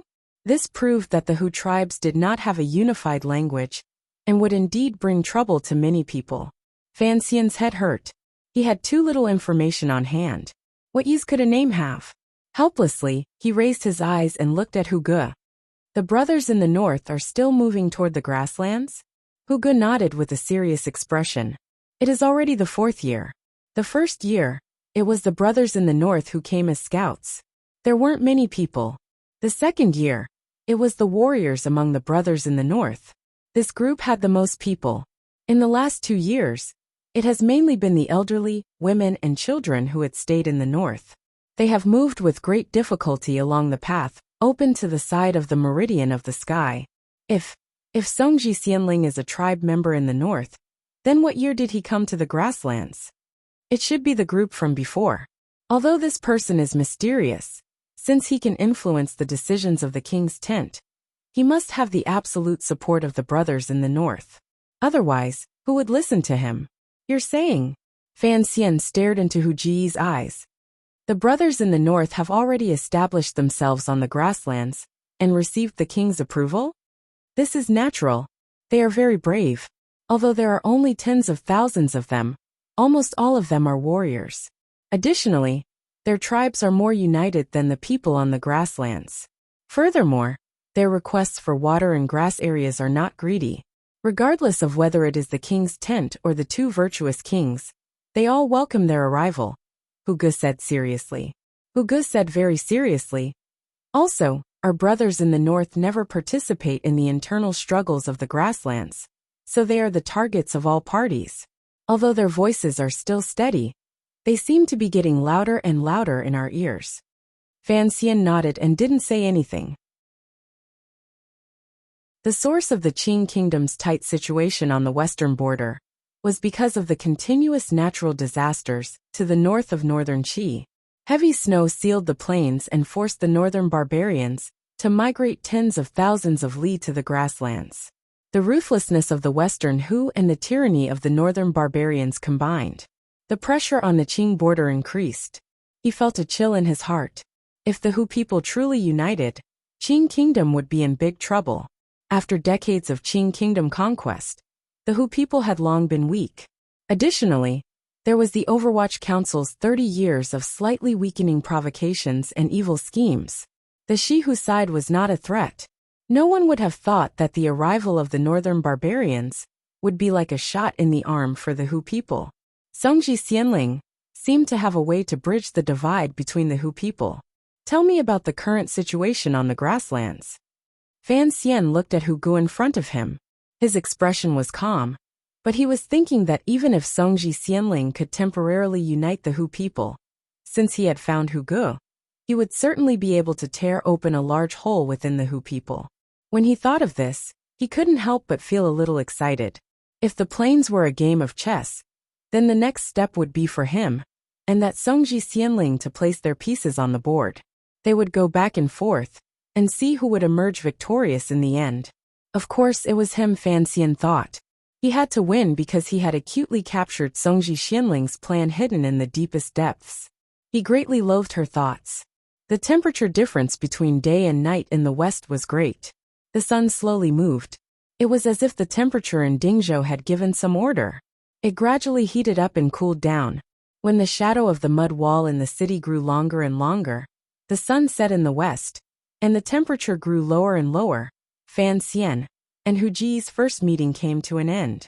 In his mind, he thought over the information he had obtained from Hu Ji's mouth. Fan Xian confirmed that he had benefited greatly from this trip.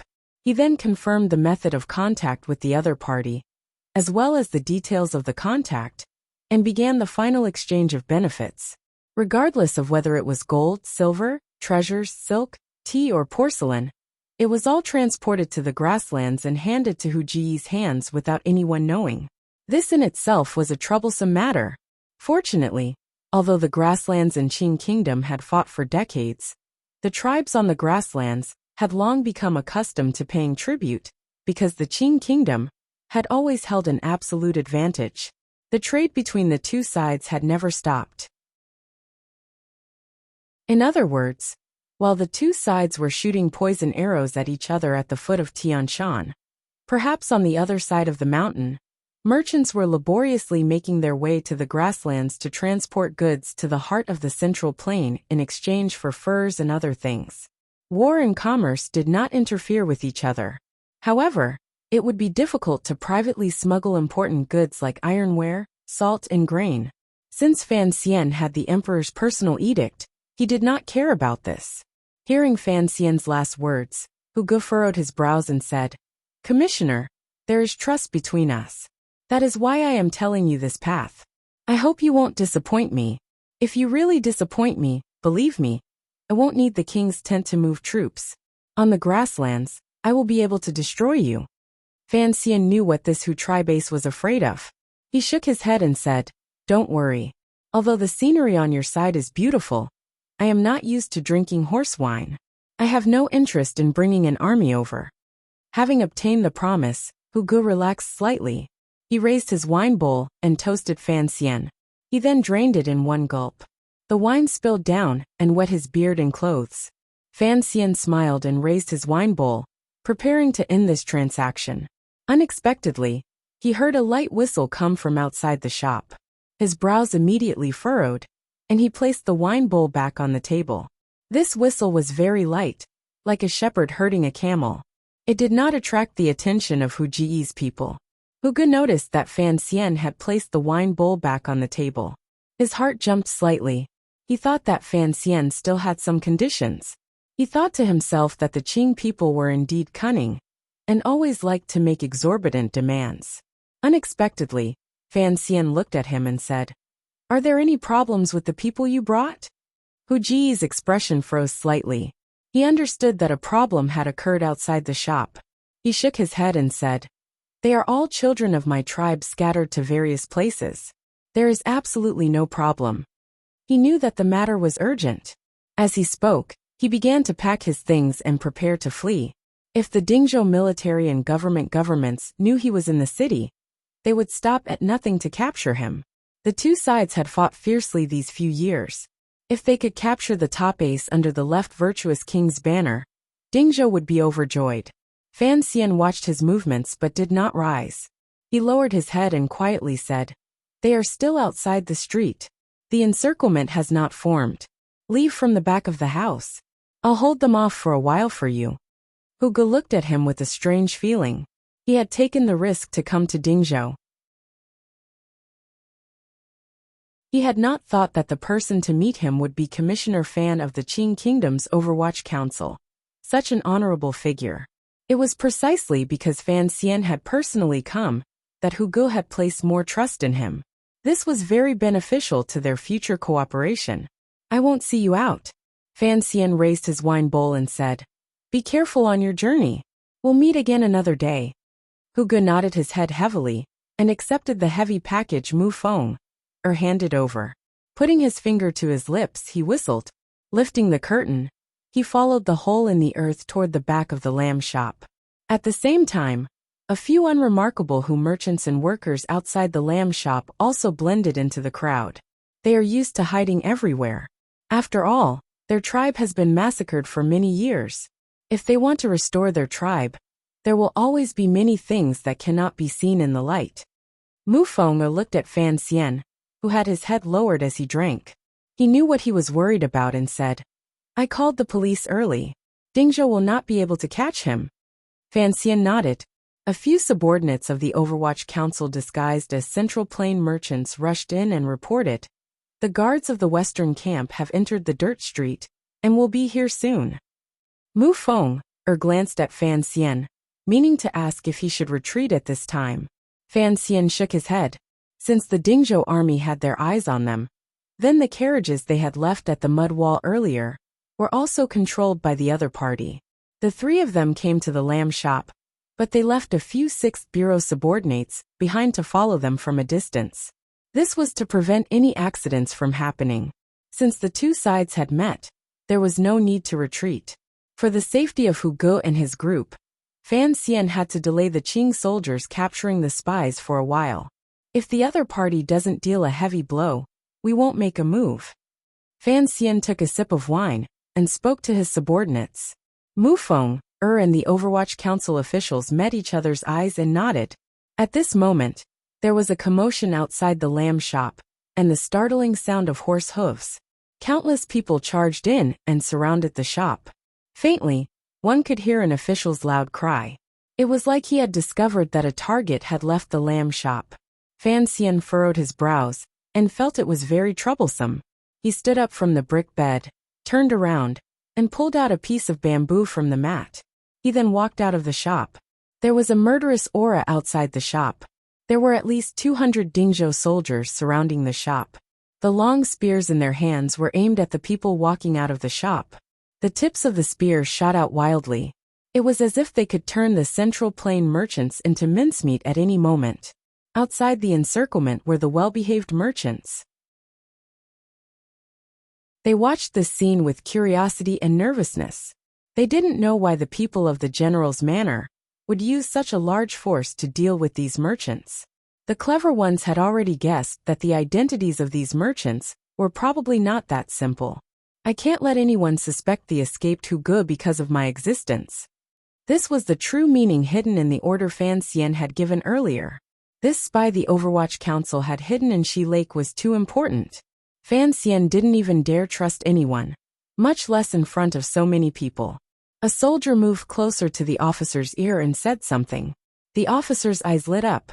Presumably, he had confirmed the other party's identity. Looking at Fan Xian and his group, he said in a cold voice, "Someone capture these spies." Fan Xian looked at the soldier's face and recognized him as the soldier guarding the east gate. It was this person who had examined their documents to enter the city. He immediately knew where the problem was. He couldn't help smiling helplessly and glancing at Mu Feng. Mu Feng knew that he had made some mistakes in his handling of the details and had aroused the suspicions of Dingzhou. He was angry in his heart, but he was afraid of angering Fan Xian. His expression became increasingly ugly. Surrounded by countless spears, he looked at the officer with a cold expression. His gaze was as if he was about to bring a bowl of water and swallow him alive. The officer didn't know what these merchants were thinking. Seeing that there was not a glimmer of fear on their faces, he became more and more certain that there was something strange about these merchants. As he prepared to give orders and send out a portion of his subordinates to continue capturing the people who had escaped, he urged his horse to stop in front of the merchants. He couldn't let the Dingzhou army catch up to Hu Ge. Fan Xian furrowed his brows. Mu Feng received the order. A cold light flashed through his eyes. With a push of his feet, yellow sand appeared.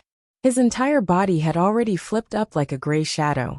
Pressing his palm against the horse's head, a short knife flew out from his sleeve.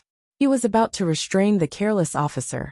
Since the officer dared to ride alone in front of everyone, he had great confidence in his skills. Seeing the sudden change, he was not surprised at all. Raising the sheath of his knife with one hand, he slapped it toward Mu Feng's wrist. His right hand left the reins and went straight for Mu Feng's throat. His movements were clean and efficient. It was the authentic Yi family's grappling skills. This officer's martial arts were indeed powerful, but he only thought that these merchants might be spies. He had no idea of their true identities and couldn't help but underestimate them. He blocked Mu Feng, but he couldn't block the black shadows that rose up at almost the same time as Mu Feng. With a number of swishing sounds, the shadows descended on the officer's horse at the same time. One grabbed the hand, the other grabbed the throat. The swordsmen of the 6th Bureau attacked. Even Fan Xian was afraid of them, much less this unremarkable soldier of Dingzhou. With a wail, the horse suddenly realized that there were 4 people standing on its back. How could it withstand it? Its front hooves softened and it fell down. A cloud of dust rose. The Dingzhou soldiers were shocked. They watched helplessly as their leader was easily captured by the spies. Mu Feng took the officer's knife sheath and placed the knife in his hand across his neck. Facing the Dingzhou soldiers charging over from all directions, he shouted, "If you're not afraid of death, then come." The officer's face was deathly white. He had not thought that he would not be able to block one move from these spies. Gritting his teeth, he roared at his subordinates, "Capture these people!" He now believed that these people were not only spies but very powerful spies. For the sake of Dingzhou's safety, why would they care about his life or death? He didn't care, but Fan Xian did. If conflict truly erupted, the Dingzhou army would not be able to keep them. But how would they explain it to the court? "We are not spies." Fan Xian walked forward and looked at everyone warmly. "We're just merchants." With this disturbance, the officer did not have time to give the order to chase. Hu Gu and his group should have already safely escaped the encirclement. Fan Xian's state of mind had also calmed down. He indicated for his subordinates to put down the weapons in their hands. Smiling slightly at the brave officer, he said, "Sir, my subordinates are all rash people. I've frightened you." Naturally, no one believed such words. Even the most rash of Jianghu people would not attack the court's army. The officer touched his tight throat and found that he was still surrounded by these spies. Looking at Fan Xian in the lead, he ruthlessly said, "Let's see where else you can escape to." "We won't escape. We are truly just merchants. We just overreacted earlier." After saying this, Fan Xian couldn't help but want to cry. "Hu Gu, oh Hu Gu, I have truly caused a great deal of trouble for you." "Is that so? Which family are you merchants from?" The officer looked at Fan Xian darkly, as if he was not at all worried about his safety. The Dingzhou soldiers outside didn't know what they were talking about. They only went to make an urgent report to the general's manor. At the same time, they set up the encirclement. No one paid any more attention to the people who could escape from the back of the shop. The Lingnanxiong family, Mu Feng said, "Since you are merchants, come back with me to the manor for inspection." The officer gritted his teeth, so hard they almost shattered. He roared angrily, "Otherwise kill them on the spot." In his opinion, these spies were probably about to break out of the encirclement. However, they were controlling him, so it was inconvenient for his subordinates to act. No matter what, if he suggested that these merchants come with him to the general's manor for questioning, the other party would certainly not accept. Unexpectedly, after the young and handsome merchant thought for a moment, he nodded and said, "Very well, we are law-abiding merchants. Of course, we are willing to explain ourselves." The officer furrowed his brows. He didn't know what these spies were thinking. Did they not know that once they were captured, what awaited them would be endless beatings and interrogation? However, since the other party was so muddle-headed and stupid, the officer would not miss this opportunity. "Tie your own hands." He looked at Fan Xian and roared loudly. Fan Xian was obedient, truly obedient. He was even more obedient than he was in front of the emperor. He obediently allowed the Dingzhou soldiers to tie him up like a rice dumpling. Furthermore, his shoulder was hit heavily by a soldier. It was truly painful. The Overwatch Council officials under him were also obedient, and obediently allowed themselves to be captured without a trace of struggle. On the contrary, it confused the Dingzhou soldiers. Because these merchant-like spies had once subdued their immediate superior in one move, these soldiers did not hold back. As they tied them up, they secretly used some heavy blows. Fan Xian stood by the officer's side and pleaded, "Don't hit people." The officer glared at him. He couldn't understand how this spy could be so daring. Resisting in the street was a small matter, but he could still speak to him so calmly. "There is still someone in the shop who has been drugged by us. Don't forget to bring him back with you." Fan Xian was more like a Dingzhou advisor. "What's with all this nonsense? Just wait until you can't even die if you want to," he said sinisterly as he stared into Fan Xian's eyes. Fan Xian did not get angry. He forced a smile and said, "The merchants I brought into the city have presumably also been captured by you. Please say something and don't torture them." The officer glanced at him mockingly. He had seen countless spies, but this was the first time he had seen someone as childish and laughable as Fan Xian. Fan Xian looked at him and said seriously, "We didn't kill you earlier. How about you return our favor?" The officer became more and more confused. He felt a chill in the depths of his heart and wondered if he had done something wrong. He subconsciously stopped his subordinates from beating up the spies. Something major had happened in Dingzhou. Another group of spies had been captured. Although there were spies every year, and there were new ones every month, the spies captured in the lamb shop were different. First, they had come from the heart of the Central Plain. No one knew if they wanted to do illicit salt business with Shihu or if they had a bigger plan. Second, these spies were clearly strange. The upper echelons of the Dingzhou army took great interest in this group of spies. They had always disagreed with the court and Overwatch Council's decisions. They thought that there was no godlike military advisor in the Western Hu King's tent. The reason the Hu people had been so powerful these years was all because someone within the court had colluded with them and provided them with large amounts of support. These merchant spies who came from Jiangnan, through Jingdou, seemed to confirm this point even more clearly. This was a serious matter, so there was no time to use torture to interrogate these spies. Before the governor's manor could reach out, the commander of the military in Dingzhou had ordered the spies to be escorted back to the general's manor. When it came to stealing credit, regardless of whether it was the front line or the rear, it was all the same. The officer escorted Fan Xian and his group into the general's manor. He found that the general was personally interrogating them. He couldn't help feeling happy. He thought to himself that although he had made a fool of himself today, he had captured these important people. His merits still outweighed his faults. "We still haven't had time to ask." The general sitting at the top ground his teeth until they creaked. "Then what are we waiting for? First, break their legs and then flog them 30 times. Then we can question them." The Dingzhou soldiers below shouted in unison and prepared to take action. The general spat on the ground and cursed. "Motherf *cur. How dare you not kneel in front of me? You're quite unyielding. What bullsh *Tixiong family of Lingnan. Even if you're from Xiamingji, I'll still beat you up." Everyone in court and the military knew that Xiamingji was Commissioner Fan's family property. There was basically no one in this world who dared to not give Fan Xian face. Strangely, this general's tone did not sound like he was bragging. Fan Xian raised his head with a pained expression and looked at the bearded general of the Western expedition. He wondered why this kid was so ugly. He sighed and said, "We can't beat them." The Western expedition camp's imperial general, Li Hongcheng, was angrily drinking strong wine. He wondered why these bastard Hu people never let him relax. Suddenly hearing these words, he unconsciously looked down the hall and unexpectedly saw a familiar face. The features on that face had changed slightly, but the mischievousness in his eyes was just as strong as it was in the past.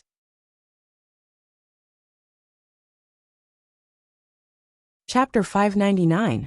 The official wiped away the wine on his face and looked stupidly at the general. He didn't know why the general was angry. Was it because he had embarrassed the general's manor on the street earlier? So the general was using this method of spraying strong wine in his face to express his strong disdain for him? General Li Hongqing didn't even glance at this trusted aide. He looked stupidly at Fan Xian disguised as a merchant in the hall. He opened his mouth and used his index finger to point downward. He tapped quickly, but didn't say anything. Fan Xian glanced at him, narrowed his eyes, and shook his head imperceptibly. Li Hongqing quickly suppressed the shock in his heart. He coughed and cleared his throat. Glancing at his subordinates around him, he said, "All of you, go down and organize the files. In a moment, the governor's manor will come to snatch people. Stop them with all your might." Yes. The soldiers who had escorted the spy into the manor accepted the order and left. However, the official and a few of the general's trusted aides and secretaries did not leave. "General, we're not interrogating him." The official wiped the wine off his face and looked at his superior with confusion. Li Hongqing flew into a rage and said, Interrogating my ass. We can't beat him. How can we interrogate him? Can't beat him? Could it be that the words of the spy had really convinced the great general? The official looked at Li Hongqing like an idiot, and couldn't react for a moment. He felt that life seemed to be too absurd. After the manner had quieted down, Fan Xian opened his mouth and asked with a smile. These 4 people haven't left. It looks like they are your trusted aides. Li Hongqing had long jumped up from the hall. As he walked down, he muttered, Nonsense, if they aren't trustworthy people, they wouldn't dare stay here. That's good. Fan Xian didn't seem to use much strength, but the ox tendon ropes binding his arms snapped inch by inch and fell to the ground. The 4 trusted aides of the general's manor stared with wide eyes, not daring to believe their own eyes. They wondered what kind of ace this person was. They had a deeper understanding of the absurdity of life. This was an ox tendon rope specially made by the military. It was enough to tie up a 9th-level ace. How could this person so easily break free? They had no idea that the tyrannical Jinqi in Fan Xian's body had already reached its peak. Coupled with the special nature of this Jinqi, once it was fully unleashed, it could be said to be invincible. The 4 of them watched as Fan Xian escaped. Unconsciously, they wanted to pull out their weapons and attack. Fortunately, they were not truly idiots. They could already see that the situation on the field was a bit strange. They hesitantly looked at each other and felt weak in their legs. Fan Xian touched his bound wrists and looked at Li Hongqing in front of him. Your subordinates are really ruthless. Nonsense. Li Hongqing punched him on the shoulder and said, Why are you here, you little brat? He almost caused a big mess. Fan Xian felt the pain and said, I was hit by your people, don't hammer me. Li Hongqing heard it clearly. This bastard was using the opportunity to snitch on him. As a general, he knew the way the people under him did things. He also knew that someone of Fan Xian's status would not retaliate over such a small matter. He chuckled and didn't reply. He wanted to muddle his way through. Sir. The officer finally found it difficult to bear the absurdity of his life, and couldn't resist opening his mouth to ask. Fan Xian turned around and pointed at the still sleeping deputy official on the chair. This person knows my identity. Don't let him out for now. We'll talk about it after the matter is finished. Li Hongqing nodded and hugged his shoulder. Smiling widely, he said, News from the capital says it will be at least 10 days before you arrive. Coming so early, is there something good? I am now the local tyrant of Dingzhou. If there's anything good, you can give me a share. Fan Xian furrowed his brows and glanced at him. He felt more and more strange in his heart. Why was this noble heir now like a ruffian? Particularly with the sour smell on his body. He shivered and broke away from the other person's warm embrace. There's nothing good, but there's a pile of bad things. In any case, I can't tell you. There are just some things I need your help with. When these 2 superiors talked about serious matters, they forgot these subordinates to the side. The 4 trusted aides of the general's manor had already faintly heard the origins of these so-called spies. They couldn't help but look at each other. They then looked at the people tied up like dumplings with green and red patches on their faces. Involuntarily, their hearts began to pound. They thought to themselves that if they really beat up the court spies, given the legendary ruthless and protective temper of the Overwatch Council's old ancestor and little ancestor, what would they do? Should we untie these brothers? The officer couldn't resist asking Li Hongqing. Li Hongqing scolded, Troublesome little ruffians, hurry up and untie them. Quickly, these 4 people released Fan Xian's Overwatch Council subordinates. They then stood to the side, at a loss as to what to do. They smiled apologetically and said apologetic words. The Overwatch Council subordinates did not show any anger. They were used to being spies, so they didn't care about such small problems. Seal off the news. Not a single word of it can get out. As for if anyone asks about the spies that were brought into the manor today, say the general's manor is secretly interrogating them. No one knew what Fan Xian said to Li Hongqing. Li Hongqing turned his head and said a few things in a cold voice. He then gave some orders to ensure that the whereabouts of Fan Xian and his group would not be revealed. In 3 days, choose some prisoners on death row from the prison. Fan Xian lowered his head and said, My subordinates will help clean up the people in your manor as to what to do next. Naturally, they will do these things. We have to talk first. Li Hongqing continued to hold Fan Xian's arm, like he was afraid he would run. He dragged him toward the back garden. The remaining officials of the general's manor and the Overwatch Council watched, as their immediate superiors left with their arms around each other's shoulders. They couldn't help but stare at each other and sink into silence. They didn't know how to address each other or how to deal with related matters. After a long time, it was still the officer who had brought them into the manor who coughed and looked at Mu Feng'er. In a gentle voice he said, "Sir, are you from the council?" Mu Feng'er nodded and did not give this person a pleasant expression. Then that sir earlier was Sir Fan Jr.? The officer lowered his voice and asked with slight fear. Mu Feng'er knew of the close relationship between the commissioner and King Jing's heir, and nodded his head seriously. The officer swallowed. Only now did he know what kind of person he had captured. Thinking that the other party was the little ancestor of the Overwatch Council he had been afraid of earlier, his face began to pale, whiter than the flowers on the grasslands. The general's manor was originally the manor of the Yi family. Later, Li Hongqing entered the Western Expedition Army. Given his identity, he had always lived here. 2 years ago, during the Jingdou Rebellion, half of the Dingzhou army entered the capital to quell the rebellion. Yi Zhong and Gong Dian remained in Jingdou and never returned. Thus, the general's manor became Li Hongqing's private manor and office. There were no other people in the manor. Walking all the way to the back garden, they didn't see a single servant. Fan Xian was secretly surprised, but he didn't show it on his face. Sitting on a cold stone bench in the garden, he got used to the cold and harsh atmosphere that was completely different from the gardens of the Central Plain. Only then did he speak carefully and say, "You have to explain clearly to your subordinates that no one can think that I entered Dingzhou today. So wordy. You came 10 days early to do business. The problem is, given your current identity, what is there to be afraid of?" Li Hongqing carried a large pot of wine and poured 2 bowls, placing them in front of each other. "I don't want people with ulterior motives to guess that I'm here to see someone, because of my early arrival." Li Hongqing's hand holding the pot of wine paused for a moment. Fan Xian looked at him and said, "I won't hide this from you. I buried a spy on the grasslands. Today, I came to see this spy, but," he emphasized his tone, "other than you, I don't want anyone else to know about this because the life and death of that spy will affect the lives and deaths of many people in the Qing kingdom." Li Hongqing thought for a moment and then nodded. He then said, "Just as you said earlier, I will take care of it. I will pick some prisoners on the death row to impersonate you. It will not raise any suspicions of people outside." "There is one more important thing," Fan Xian said. "The council needs a path to the Shihu tribe, and I don't want to be raided by the troops under your command, so I need your cooperation." Li Hongqing had already shaken off his earlier surprise and recovered his calm. "What exactly do you want to do?" "I will only remind you of one thing. Any grain you send to the grasslands could kill a soldier of the Qing kingdom."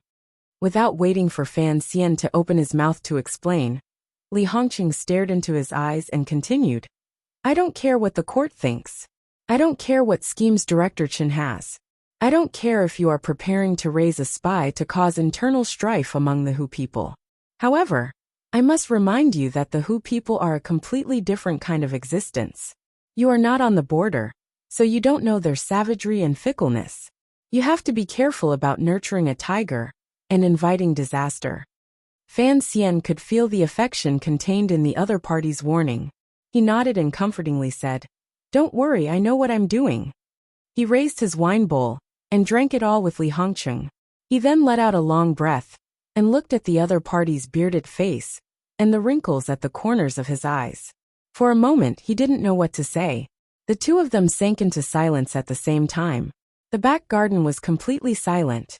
King Jing's heir Li Hongqing had joined the army 3 years ago.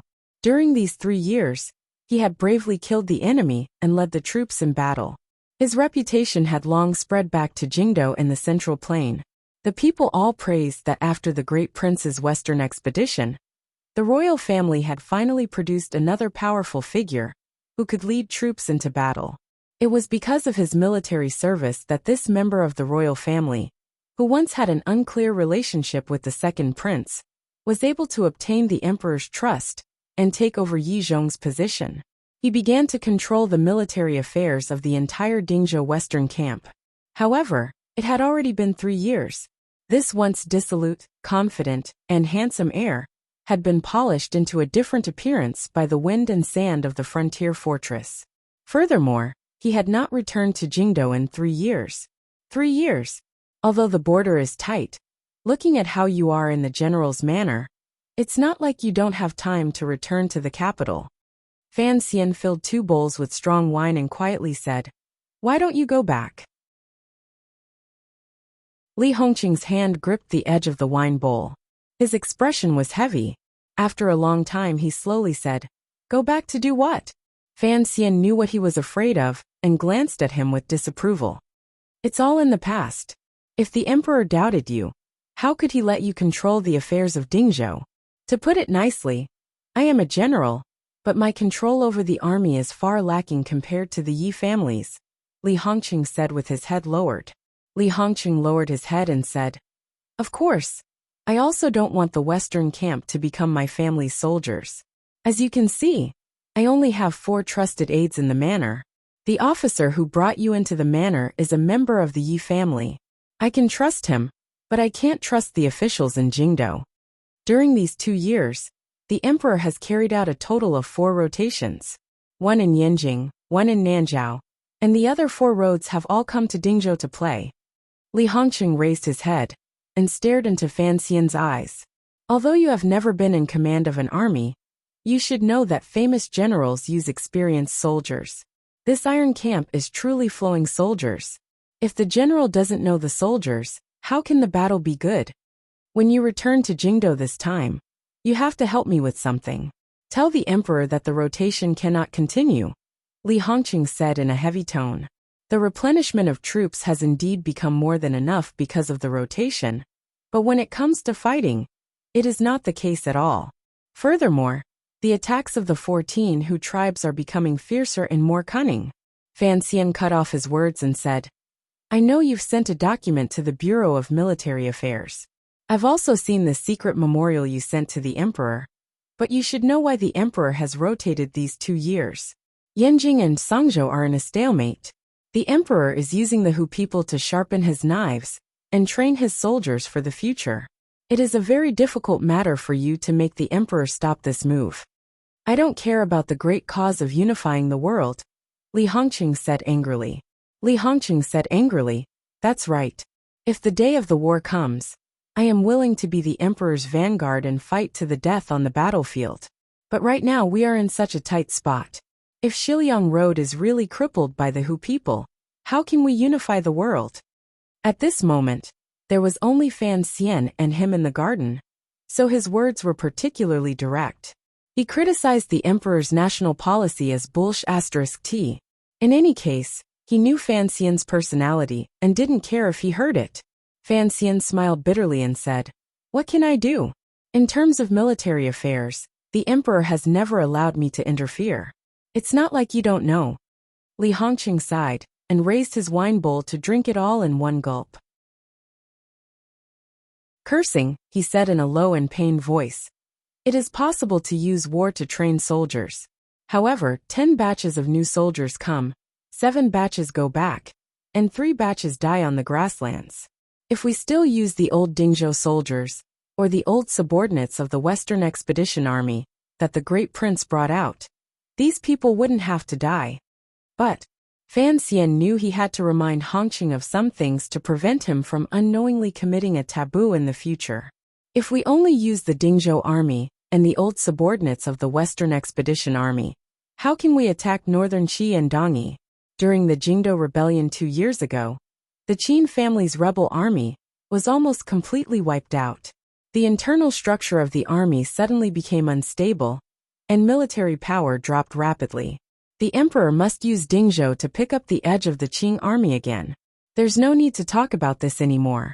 Don't bring this up to the court again. Not only will it have no effect, but it will also make the emperor unhappy. Of course, The emperor won't just watch you suffer here alone. A slightly mocking smile rose to the corners of Fan Xian's lips. Am I not also here? Li Hongqing shook his head and didn't continue to discuss this topic. Fan Xian looked at him and suddenly said, How often do you bathe now? Li Hongqing paused. I don't remember. About half a month to a month? Fan Xian sniffled and laughingly scolded. No wonder you smell so bad. Li Hongqing glared at him. Fan Xian smiled. Dingzhou has deep wells. There's no shortage of water. Furthermore, you're a general. Can't you even bathe? I'm too lazy. Li Hongqing smiled and shook his head. If you were like me and had once spent half a year fighting the Hu people on the grasslands and deserts, you would also be used to days without bathing. Besides, it's all work that involves fighting and carrying sticks. Beside me are a group of rough people. Who would care about this? The subordinates don't care. But do the concubines in the manor not care? Fan Xian picked up a cucumber and stuffed it into his mouth to chew as he spoke indistinctly. Li Hongqing paused. A moment later he smiled slightly and said, There are no concubines in the manor.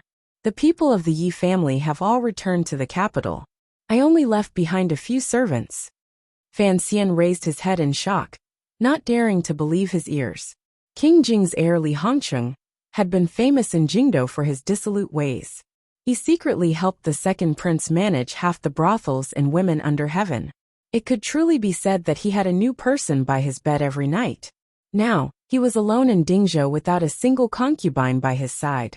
Seeming to guess what Fan Xian was thinking, Li Hongqing used his index finger to gently tap the wine bowl and quietly said, Ruoro doesn't like it, so I quit. Fan Xian was speechless. A moment later he faintly said, I've let you down in this matter. What have you done to let me down? Li Hongqing laughingly scolded. Fan Xian shook his head and didn't say anything more. He opened his mouth and said, When I first saw you at Yishur Tavern, you had an assistant at your side. You were free and at ease. I didn't expect you to become like this now. There's nothing bad about this appearance. Li Hongqing thought of the things that had happened around him these 5 or 6 years and felt slightly moved. That day at Yishur Tavern, there was also Guobaoquan, He Zongwei, and their group. If Li Hongqing hadn't brought it up, Fan Xian might have already forgotten who Guobaoquan was. You punched Guobaoquan and later broke up his family. Li Hongqing looked at Fan Xian and said with a not quite there smile. Li Hongqing looked at Fan Xian and said with a not quite there smile. He Zongwei has now become a very popular person in court and the emperor's favorite official. The affairs of the world are all like this. For me to be able to stay out of it, relatively speaking, is not bad. Fan Xian smiled and didn't say anything. You're ruthless enough. Before you entered the capital, Jingdou had been peaceful for a dozen years, Li Hongqing continued. Ever since you entered the capital, people began to die one after another. Presumably, you also did not expect that bastard He Zongwei to be able to climb to his current position. The Imperial Censorate has your Overwatch Council by the neck in the capital. He has begun to enter the Hall of Governmental Affairs to discuss matters, and has already begun to threaten you. It had to be said that Li Hongqing and Fan Xian's attitude toward Sir He was strangely the same. Solemn. This was because they both held grudges, and remembered He Zongwei's desire to eat Fan Ruoro, the snow swan. Fan Xian smiled slightly mockingly and said, The higher He Zongwei climbs, the faster he will fall in the future. I'm not worried about anything. Of course you're not afraid of him. Li Hongqing smiled. Although I haven't returned to the capital, I've heard of the nickname Servant of 3 Surnames. You must have come up with it. Fan Xian chuckled, tacitly agreeing to it. Li Hongqing pointed at his nose and sighed.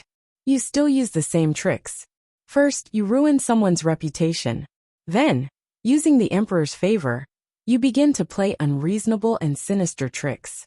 However, let me remind you that He Zongwei is not like me or the second prince. He is an official the emperor has raised. You cannot touch him lightly. This was indeed a trick that Fan Xian often used. Back then, he had used this trick to push the matter of killing prostitutes and ruining their reputations onto the shoulders of the second prince and Li Hongqing. In the end, he had forced the second prince to make a dangerous move. Then, Li Hongqing had been imprisoned in his manor by King Jing for half a year. Correct. There are many officials in the court who are beginning to cling to He Zhongwei's leg. Servant of 3 surnames? Actually, the master he has always followed has always been surnamed Li. Furthermore, officials are not afraid of things like reputation, Fan Xian said mockingly. However, these officials probably did not think that no matter how the situation in the court develops, He Zhongwei will find it difficult to escape death. What do you mean? Fan Xian didn't hide anything in front of Li Hongqing.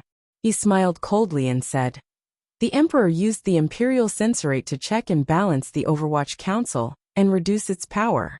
This was something he told me beforehand. I agree with this rule. The Overwatch Council's dominance is not a good thing for the court or the people. But the Overwatch Council's vicious reputation is here. The emperor had to choose an official who dared to oppose me.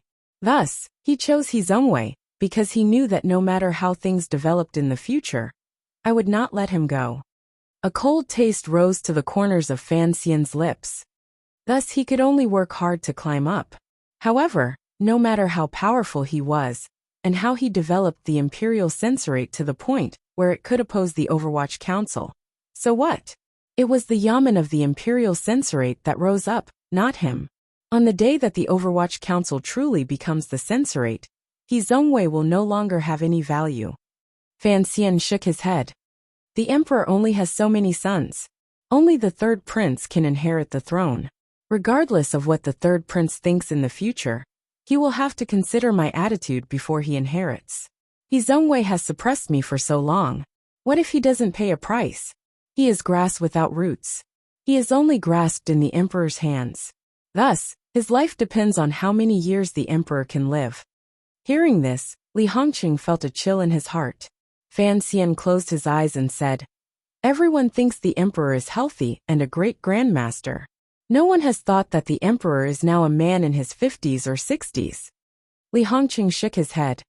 "I have to admit, I don't see things as far as you do. Naturally. Otherwise, you wouldn't have been locked up in the manor by King Jing for so long." Fan Xian smiled slightly at him. "Now that I think about it, you saved my life," Li Hongqing said with his head lowered. "If I had stayed in Jingdo 2 years ago, I'm afraid I would already be dead." He raised his head and sighed deeply, just like the 2nd prince. At the mention of the dead, the atmosphere became oppressive again. After a long time, Li Hongqing forced a smile and said, "Of course this matter cannot be blamed on you. The words you said to the 2nd prince in the tea shop outside Baiwa brothel that day, he later told me. I know you just wanted to bring the 2nd prince down and save his life. However, he is actually as stubborn as you. He doesn't listen to what others say. From the beginning, Li Hongqing had stood behind the 2nd prince in the battle for the throne. After Fan Xian took control of the Overwatch Council, his powerful attacks had only beaten Li Hongqing out of the poisonous waters of Jingdo. He had not beaten the 2nd prince out. Fan Xian knew that the reason Hongqing supported the 2nd prince was not just because of future benefits. Rather, it was because they were good friends to begin with. "I am very sorry for their departure," Fan Xian said. "But there are too many things in this world that we cannot completely solve. I've always been curious." Li Hongqing stared into Fan Xian's eyes. Regardless of whether it is the 2nd prince or the crown prince, they are both working hard to carry out certain things. It seems that only you, from the beginning, determined that the torment of these princes would end in a painful failure. How did you determine this? Did you, from the beginning, calculate that they had no chance of success? "This has to do with my education from a young age," Fan Xian replied seriously. "When I was young, grandmother would hold me and endlessly tell me that the emperor was like this, the emperor was like that, the emperor was undefeatable, and the emperor was like this. I got used to it, so I accepted it. Furthermore," he shook his head. "In the end, reality proved that the emperor was indeed undefeatable." Li Hongqing was silent and speechless. He could only shake his head. "You should go back to Jingdo. I know you're afraid of being reminded of the past, but it's good to see the 2nd prince. He, Chengqian the empress, and the eldest princess are all buried on a beautiful hill. The scenery is not bad. Fan Xian sincerely persuaded this prodigal son, who had left home, and refused to return. Besides, the prince's health is getting worse and worse. As his son, you have to go back and see. Li Hongqing did not agree. He only sincerely said, "Father was seriously ill last year. It was all thanks to you taking care of him." Ro Jia's letter said thank you. There is no need for thanks between us. Fan Xian looked at him and casually said, "At the end of the year, Ruoroa will be returning to the capital." Li Hongqing abruptly raised his head. His eyes lit up. Yi Ling, came to Dingzhou to relax. How come I don't see her? Fan Xian did not continue the previous question. Instead, he asked about another person he cared about a lot. After the second prince died, Wana had accompanied Yi Ling, for a while. In the end, it was not very effective. Later, it was Yi Zhong who asked for an edict to have his daughter sent back to Dingzhou, where she had grown up. Li Hongqing was in Dingzhou. His friendship with the second prince was not shallow. It was indeed appropriate for him to take care of Yi Ling. Li Hongqing laughed bitterly and said, "After this Wang Fei saw the grasslands, her mood improved greatly. However, she is not someone who can stay idle. At this time, she is in Qingzhou." Qingzhou? Fan Xian sucked in a cold breath and said with blame, "That is the farthest city. It could start a war with Shihu at any moment. What can I do?" Li Hongqing glared at him. "There are countless old Yi family generals in the western camp. Those generals look at Yi Ling, like she is a little ancestor. They don't even dare to make a sound. If she wants to go to the frontier to fight, kill, and heal, how can I stop her?" Fan Xian repeatedly shook his head and scolded, "What nonsense!" Immediately after, he suddenly thought of something and said, "Fortunately, I'm about to go to Qingzhou. When I come back, I'll kidnap her and bring her back." After these words were said, it was Li Hongqing's turn to suck in a cold breath. He cursed angrily, "You're going to Qingzhou? Do you want something to happen, and then the emperor to slaughter the entire Dingzhou army to accompany you in death?" The cover has changed. Everyone please look. This is the final Qingyu year cover. Thank you for bringing out the crazy knife again. Also, I'm about to add the introduction. Yes, it's the last volume. I've done everything that needs to be done. Friends with monthly votes, please help vote. This month, I still need everyone's support. If I don't ask, there won't be any votes. Objective reality, please help me. P.S. I recommend a book, Food and Lust in the Tang Dynasty. The introduction is as follows. A few voluptuous girls, because they were drunk, transmigrated to the Tang Dynasty. They don't understand ancient Chinese, and can't read ancient characters. With great difficulty, they start a business and settle down peacefully. Then, they run into Li Air wanting to cause trouble at Xuanwu Gate. Seeing that their dream of food and lust had become a bubble, survival or destruction was the question they needed to consider. Book number 1049646.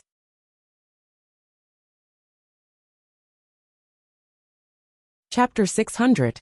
Fan Xian looked at him with an indifferent laziness in his eyes. Although Qingzhou is at the front lines, it is, after all, under the control of the western camp. There is no need to be so afraid. Li Hongqing used his finger to point at his nose and said angrily, "You are a high official and noble. You want to go to Qingzhou with just a thought. Don't you know how much trouble you will cause?" Qingzhou was the furthest city in the Qing kingdom. It was the land the great prince had forcefully taken when he first led troops. It was also the newest city. It hung on the edge of the grasslands and was empty on three sides. It was often at the point of conflict between the two sides. If Shihu knew that the Overwatch Council and Fan Xian had entered deep into Qingzhou, they would probably attack at all costs. Fan Xian swatted away the finger that was about to point at his face and angrily said, "Are you not a high official and noble? Is Prince he not? Is Yi Ling or not? But we are all in the military camp." Li Hongqing looked at him and angrily raised his voice. "You think I don't know you? You will stop when you reach Qingzhou? I know you too well. With the grasslands in front of you, would you not want to go in? You like to take risks. You like to be sneaky. You never follow the group forward or backward. Can I just watch as you slip into the grasslands under my rule?" Li Hongqing gritted his teeth. I'm telling you, there is no way. Fan Xian was silent. He had not thought that Li Hongqing would see through his plans at a glance. However, the dark fire in his heart was still burning. He had to enter Qingzhou and see what was happening, even if he didn't enter the grasslands.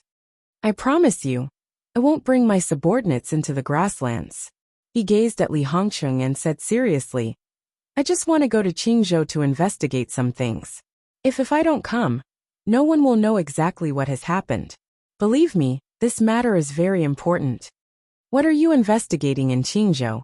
Li Hongqing calmed down and looked at him. If you have an edict, I will let you go. If not, then don't say any more. If I had an edict, why would I be talking to you? Fan Xian saw that he was being stubborn and couldn't help but become angry. Don't forget, I am an imperial envoy.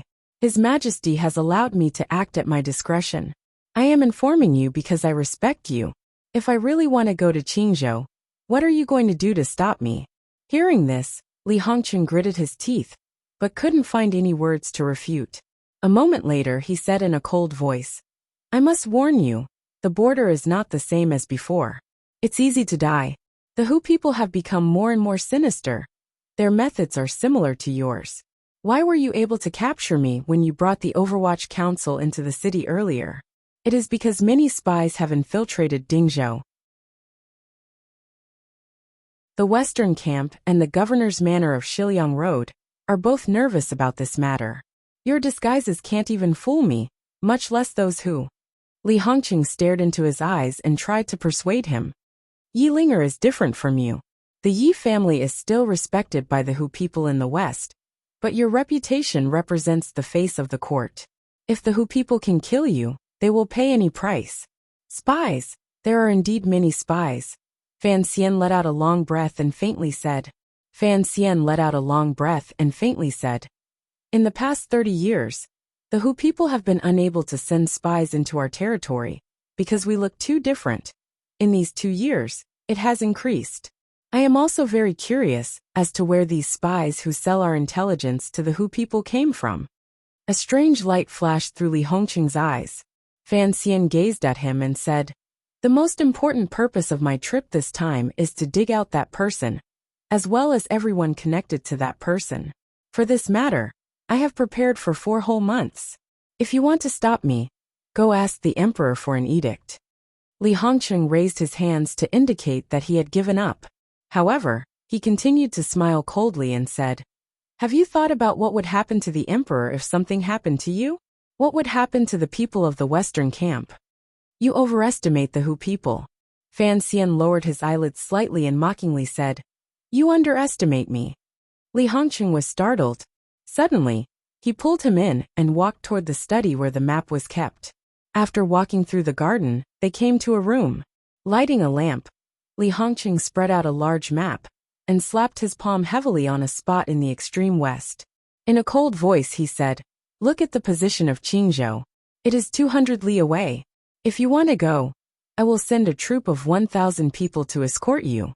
If you don't want people to escort you, then I want to know, if the Hu people suddenly attack in the last 30 li of the flat desert, how will you deal with it? Fan Xian looked at the map carefully. Although he had studied this map many times in the Jingdou Council, looking at it again now, he still felt a chill. The road to Qingzhou was close to the edge of the grasslands. Using their ability to come and go unpredictably on the grasslands, the Hu people could indeed launch an attack at any time. I am a merchant. The Hu people do not kill merchants, Fan Xian said with his head lowered. In his heart, he was thinking about the agreement he had with Hu Ge. Li Hongqing did not respond to his words. Pointing at the map he said, these 2 years, the Hu people have come out of the grasslands every day to sweep through the fields behind Qingzhou. Do you know how many people have died? Once the Hu people get into a killing frenzy, who cares if you are a merchant or not? Even if you are a 9th level ace, if you are faced with hundreds of roaming riders, what way do you have to escape? Without waiting for Fan Xian to respond, his finger continued to move on the map. Look at this area. This is the direction the Hu people are mainly attacking. In these 2 years, over 1,000 field army soldiers have died. Fan Xian knew of the tragedy on the border and said, Is there no way to solve this problem? I can guarantee that the metal riders under my command will not lose to the Hu people's roaming riders. However, this is like two people stabbing knives at each other. Both knives are sharp, but the target is different. They don't dare to touch my main force, but I can't catch their main force. Fan Xian said thoughtfully. The Hu people's camps are moving, but our people are tied to the ground because of the fields. The damage they do to us is greater than the damage we do to them. Li Hongqing nodded his head helplessly. That is why I have to go to Qingzhou. I have to see just who the master, who invented this kind of bastardly tactic is. Fan Xian's eyes were cold. An underworld fire began to burn amidst the coldness. Knowing that he could not convince Fan Xian, Li Hongqing stared into his eyes and asked, "Why is the Overwatch Council paying so much attention to the Shiliang matter?" "It's not council business, it's my private matter." Fan Xian's mood was clearly terrible. Looking at the red dots on the map, he said, "Of course, it's not just a private matter. I have to stabilize the situation in the West before next year. I need your help. At the same time, I also have to cut off the support the Hu people have." Before next year? Li Hongqing looked at him with confusion. He didn't know why he was so anxious about the situation in the West. "Next year, Sigajian can at most hold out until next spring," Fan Xian said with his head lowered. Fan Xian lowered his head and said, "The Fourth Bureau put most of its attention on observing Sigajian's injury. This great grandmaster is really good at enduring. He actually managed to endure this much longer than expected. Although he has not seen any outsiders in these 2 years, we know that he is still alive. And we also know that he will die next year. What does Sigajian's life and death have to do with the West?" Li Hongqing asked angrily. Fan Xian raised his head and looked at him. "Because if Sigajian dies, the emperor will send me to Dongyi. I will no longer have time to resolve the problems in the West." Li Hongqing laughed coldly and said, "Do you think you can resolve everything in the world by yourself? I acknowledge your ability, but I hope you don't think too highly of yourself." Fan Xian knew that the other party's words did not have any ill intentions. He spread out his hands and said, "After Sigajian, Dongyi will always lean to one side, regardless of whether it is the Qing kingdom or northern Qi. The biggest problem is how do we smoothly transition Dongyi into our hands? Or if the two sides fight, Dongyi can still maintain a neutral position. That's impossible." Fan Xian smiled self-mockingly and shook his head. "Once Sigajian dies, the conflict between the master of the city and the sword hut will explode. What right does Dongyi have to be neutral? But you still haven't explained what this has to do with you rushing to Xiliang." Fan Xian glanced at Li Hongqing helplessly. After a moment of silence, he said in a low voice, "The reason is simple. I have to prove to the world that I can resolve the problems of Xiliang and Dongyi." And then, Li Hongqing looked at him suspiciously. "Then, I want to prove to the emperor that if we truly want to unify the world, we don't necessarily have to fight. Even if we have to fight, it doesn't have to be a martial battle. A civil attack is also possible. Even if we have to fight, if we can, we will." Fan Xian's voice grew quieter and quieter. It was so quiet that even he didn't believe these words. Li Hongqing was also dumbfounded. He sat silently to the side, wondering if he had heard incorrectly. Li Hongqing suddenly stood up and quickly paced back and forth in the study. It was as if he was digesting the news he had just heard. A moment later, he stood by Fan Xian's side and laughed uncontrollably. His laughter was filled with absurdity. "Are you an idiot?" Li Hongqing let loose a torrent of abuse at him. "How can you think of such a childish idea? Do you think you're an immortal who can resolve the Hu people without using a single soldier? Without using a single soldier, you can resolve Dongyi and northern Qi?" Li Hongqing's entire body shook with anger. Pointing at Fan Xian's face, his fingertips shook wildly. "I thought you had some great idea going to Qingzhou, but it's such a childish and chaotic battle. What exactly do you want to do? Have you really been flattered by the Imperial College students to the point of forgetting your own name? Do you really want to be a saint?" Li Hongqing abruptly grabbed Fan Xian's clothes and gritted his teeth. "Are you crazy? No one in the world will obediently do as you say just because of what you think." The two of their faces were very close. Li Hongqing looked at the darkness in Fan Xian's eyes and roared in a low voice. Prove to the emperor? What exactly are you thinking about? Fan Xian lowered his head and said in a low voice. What am I thinking about? If I said I hoped for the world to be peaceful, and without war, would you think this idea was absurd? Li Hongqing let go of his hands. Fan Xian sat back down in the chair. He looked at Fan Xian and shook his head for a moment. He was so shocked he couldn't speak. As a man of the Qing kingdom, how could he hate war so much? Fortunately, he knew how many times Fan Xian had experienced life and death situations in his life. He was not a person who craved life and feared death. This idea is not absurd, Li Hongqing said each word clearly. Rather, it cannot even be considered an idea. Fan Xian raised his head and said fiercely, Why not? If I can use my own power to unify the world, why would the emperor need to go to war and let tens of thousands, hundreds of thousands, millions, or even tens of millions of common people die for this glorious goal? For the sake of so many lives, why can't I think like this? Fine. Li Hongqing nodded his head repeatedly. You can think like this, but you will never be able to do it. Furthermore, I advise you not to let the emperor know of your thoughts. Otherwise, he will certainly think you are crazy. I have been crazy to begin with. Fan Xian closed his eyes and faintly said, You don't know how I've lived these 2 years. Every day I think about this problem. It seems that in the next moment, a great battle will erupt. Those common people who don't understand anything will die under horses, or under knives and spears. I want to change all of this, but I don't know how to do it. No one can help me. No one can help me. He suddenly became angry. Opening his eyes, he stared at Li Hongqing and extended a finger. In a loud voice he said, They've all left. Chen Pingping doesn't care anymore. Father has retired. Lin Ruofu has been scared into an old rabbit by the emperor in Wuzhou. And the boss? He'd probably be happy to go to war and not stay in Jingdou. Uncle Wu Zhu had also left. It was only him, Fan Xian added in his heart. It's only me. Fan Xian's lips trembled slightly. He gritted his teeth and said fiercely, It's only me who thinks and struggles at night. I am not satisfied. I know that this is a difficult goal to reach, but I still have to try. Absurd. Laughable. Childish. Li Hongqing shook his shoulder as if he wanted to shake this madman awake.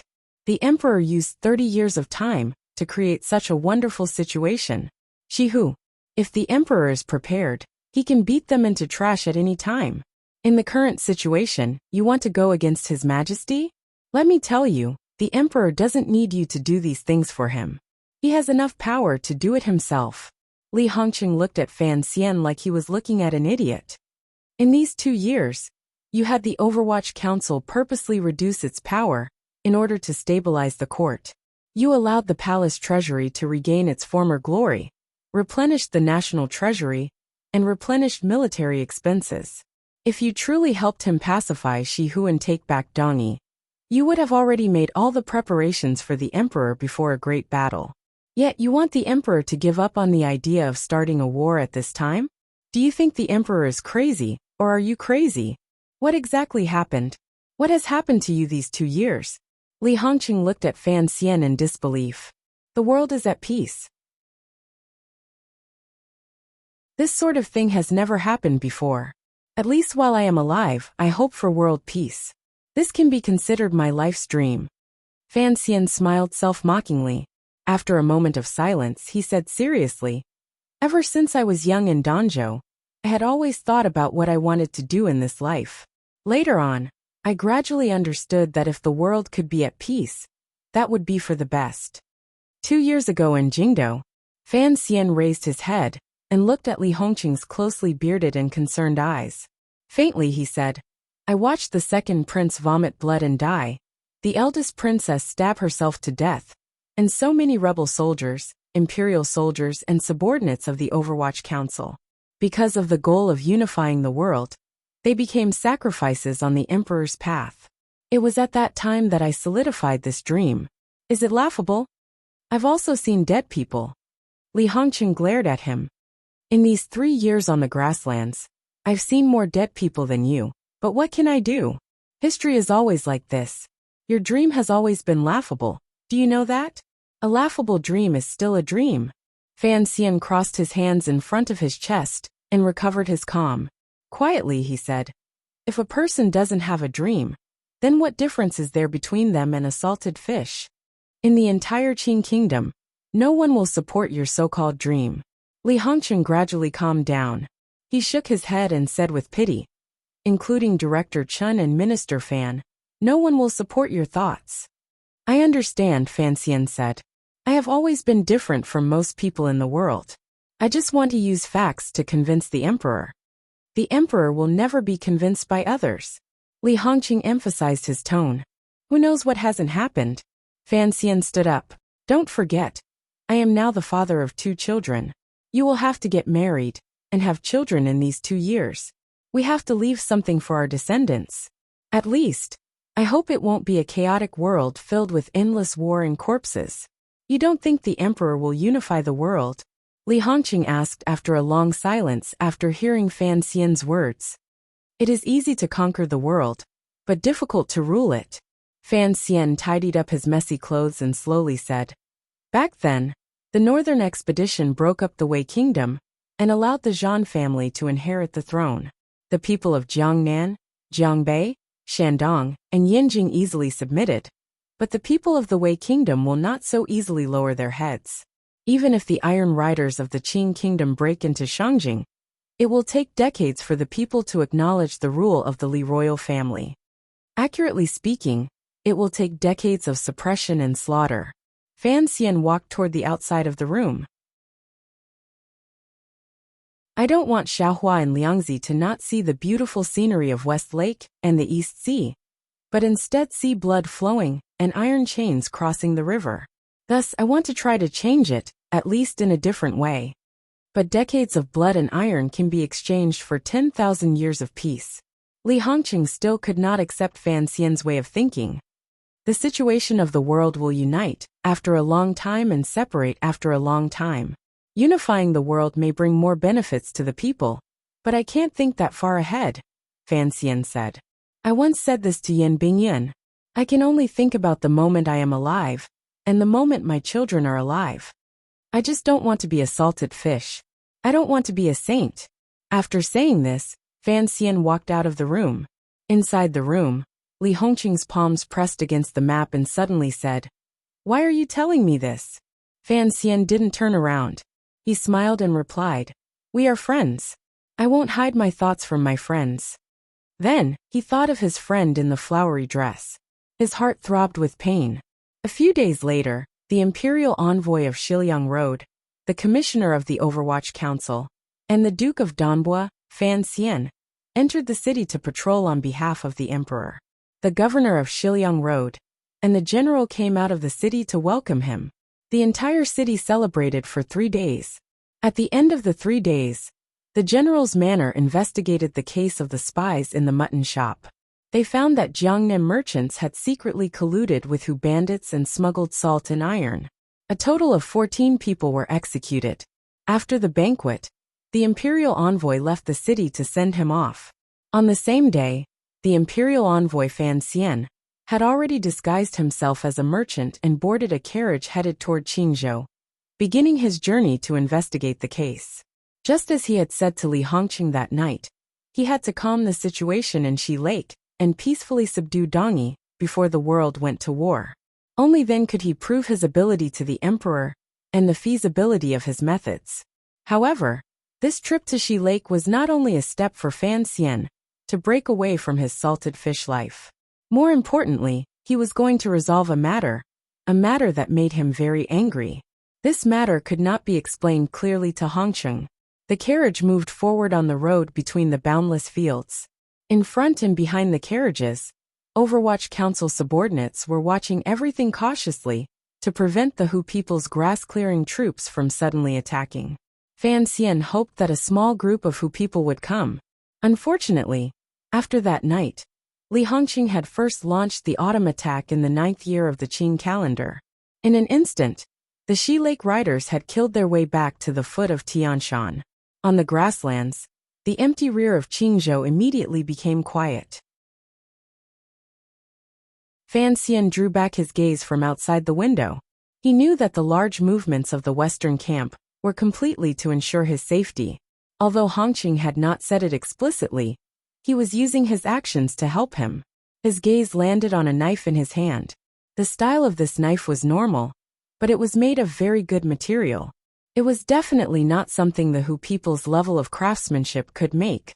The problem was, this knife was the Hu weapon they had seized from Qingzhou 5 months ago. The officials of the 4th Bureau in Qingzhou had cautiously sent this knife back to Jingdou and presented it in front of Fan Xian's eyes. This knife did not have any markings that could be used to investigate its origins, but Fan Xian recognized it at a glance, because this kind of knife was made by a secret workshop on the side of the North Sea. Fan Xian's eyes were filled with a fire of anger that was difficult to suppress. The Zhenqi in his body released, and with a crack, snapped the knife in two. You're tuning in to the Li Mei Sword of Destiny YouTube channel.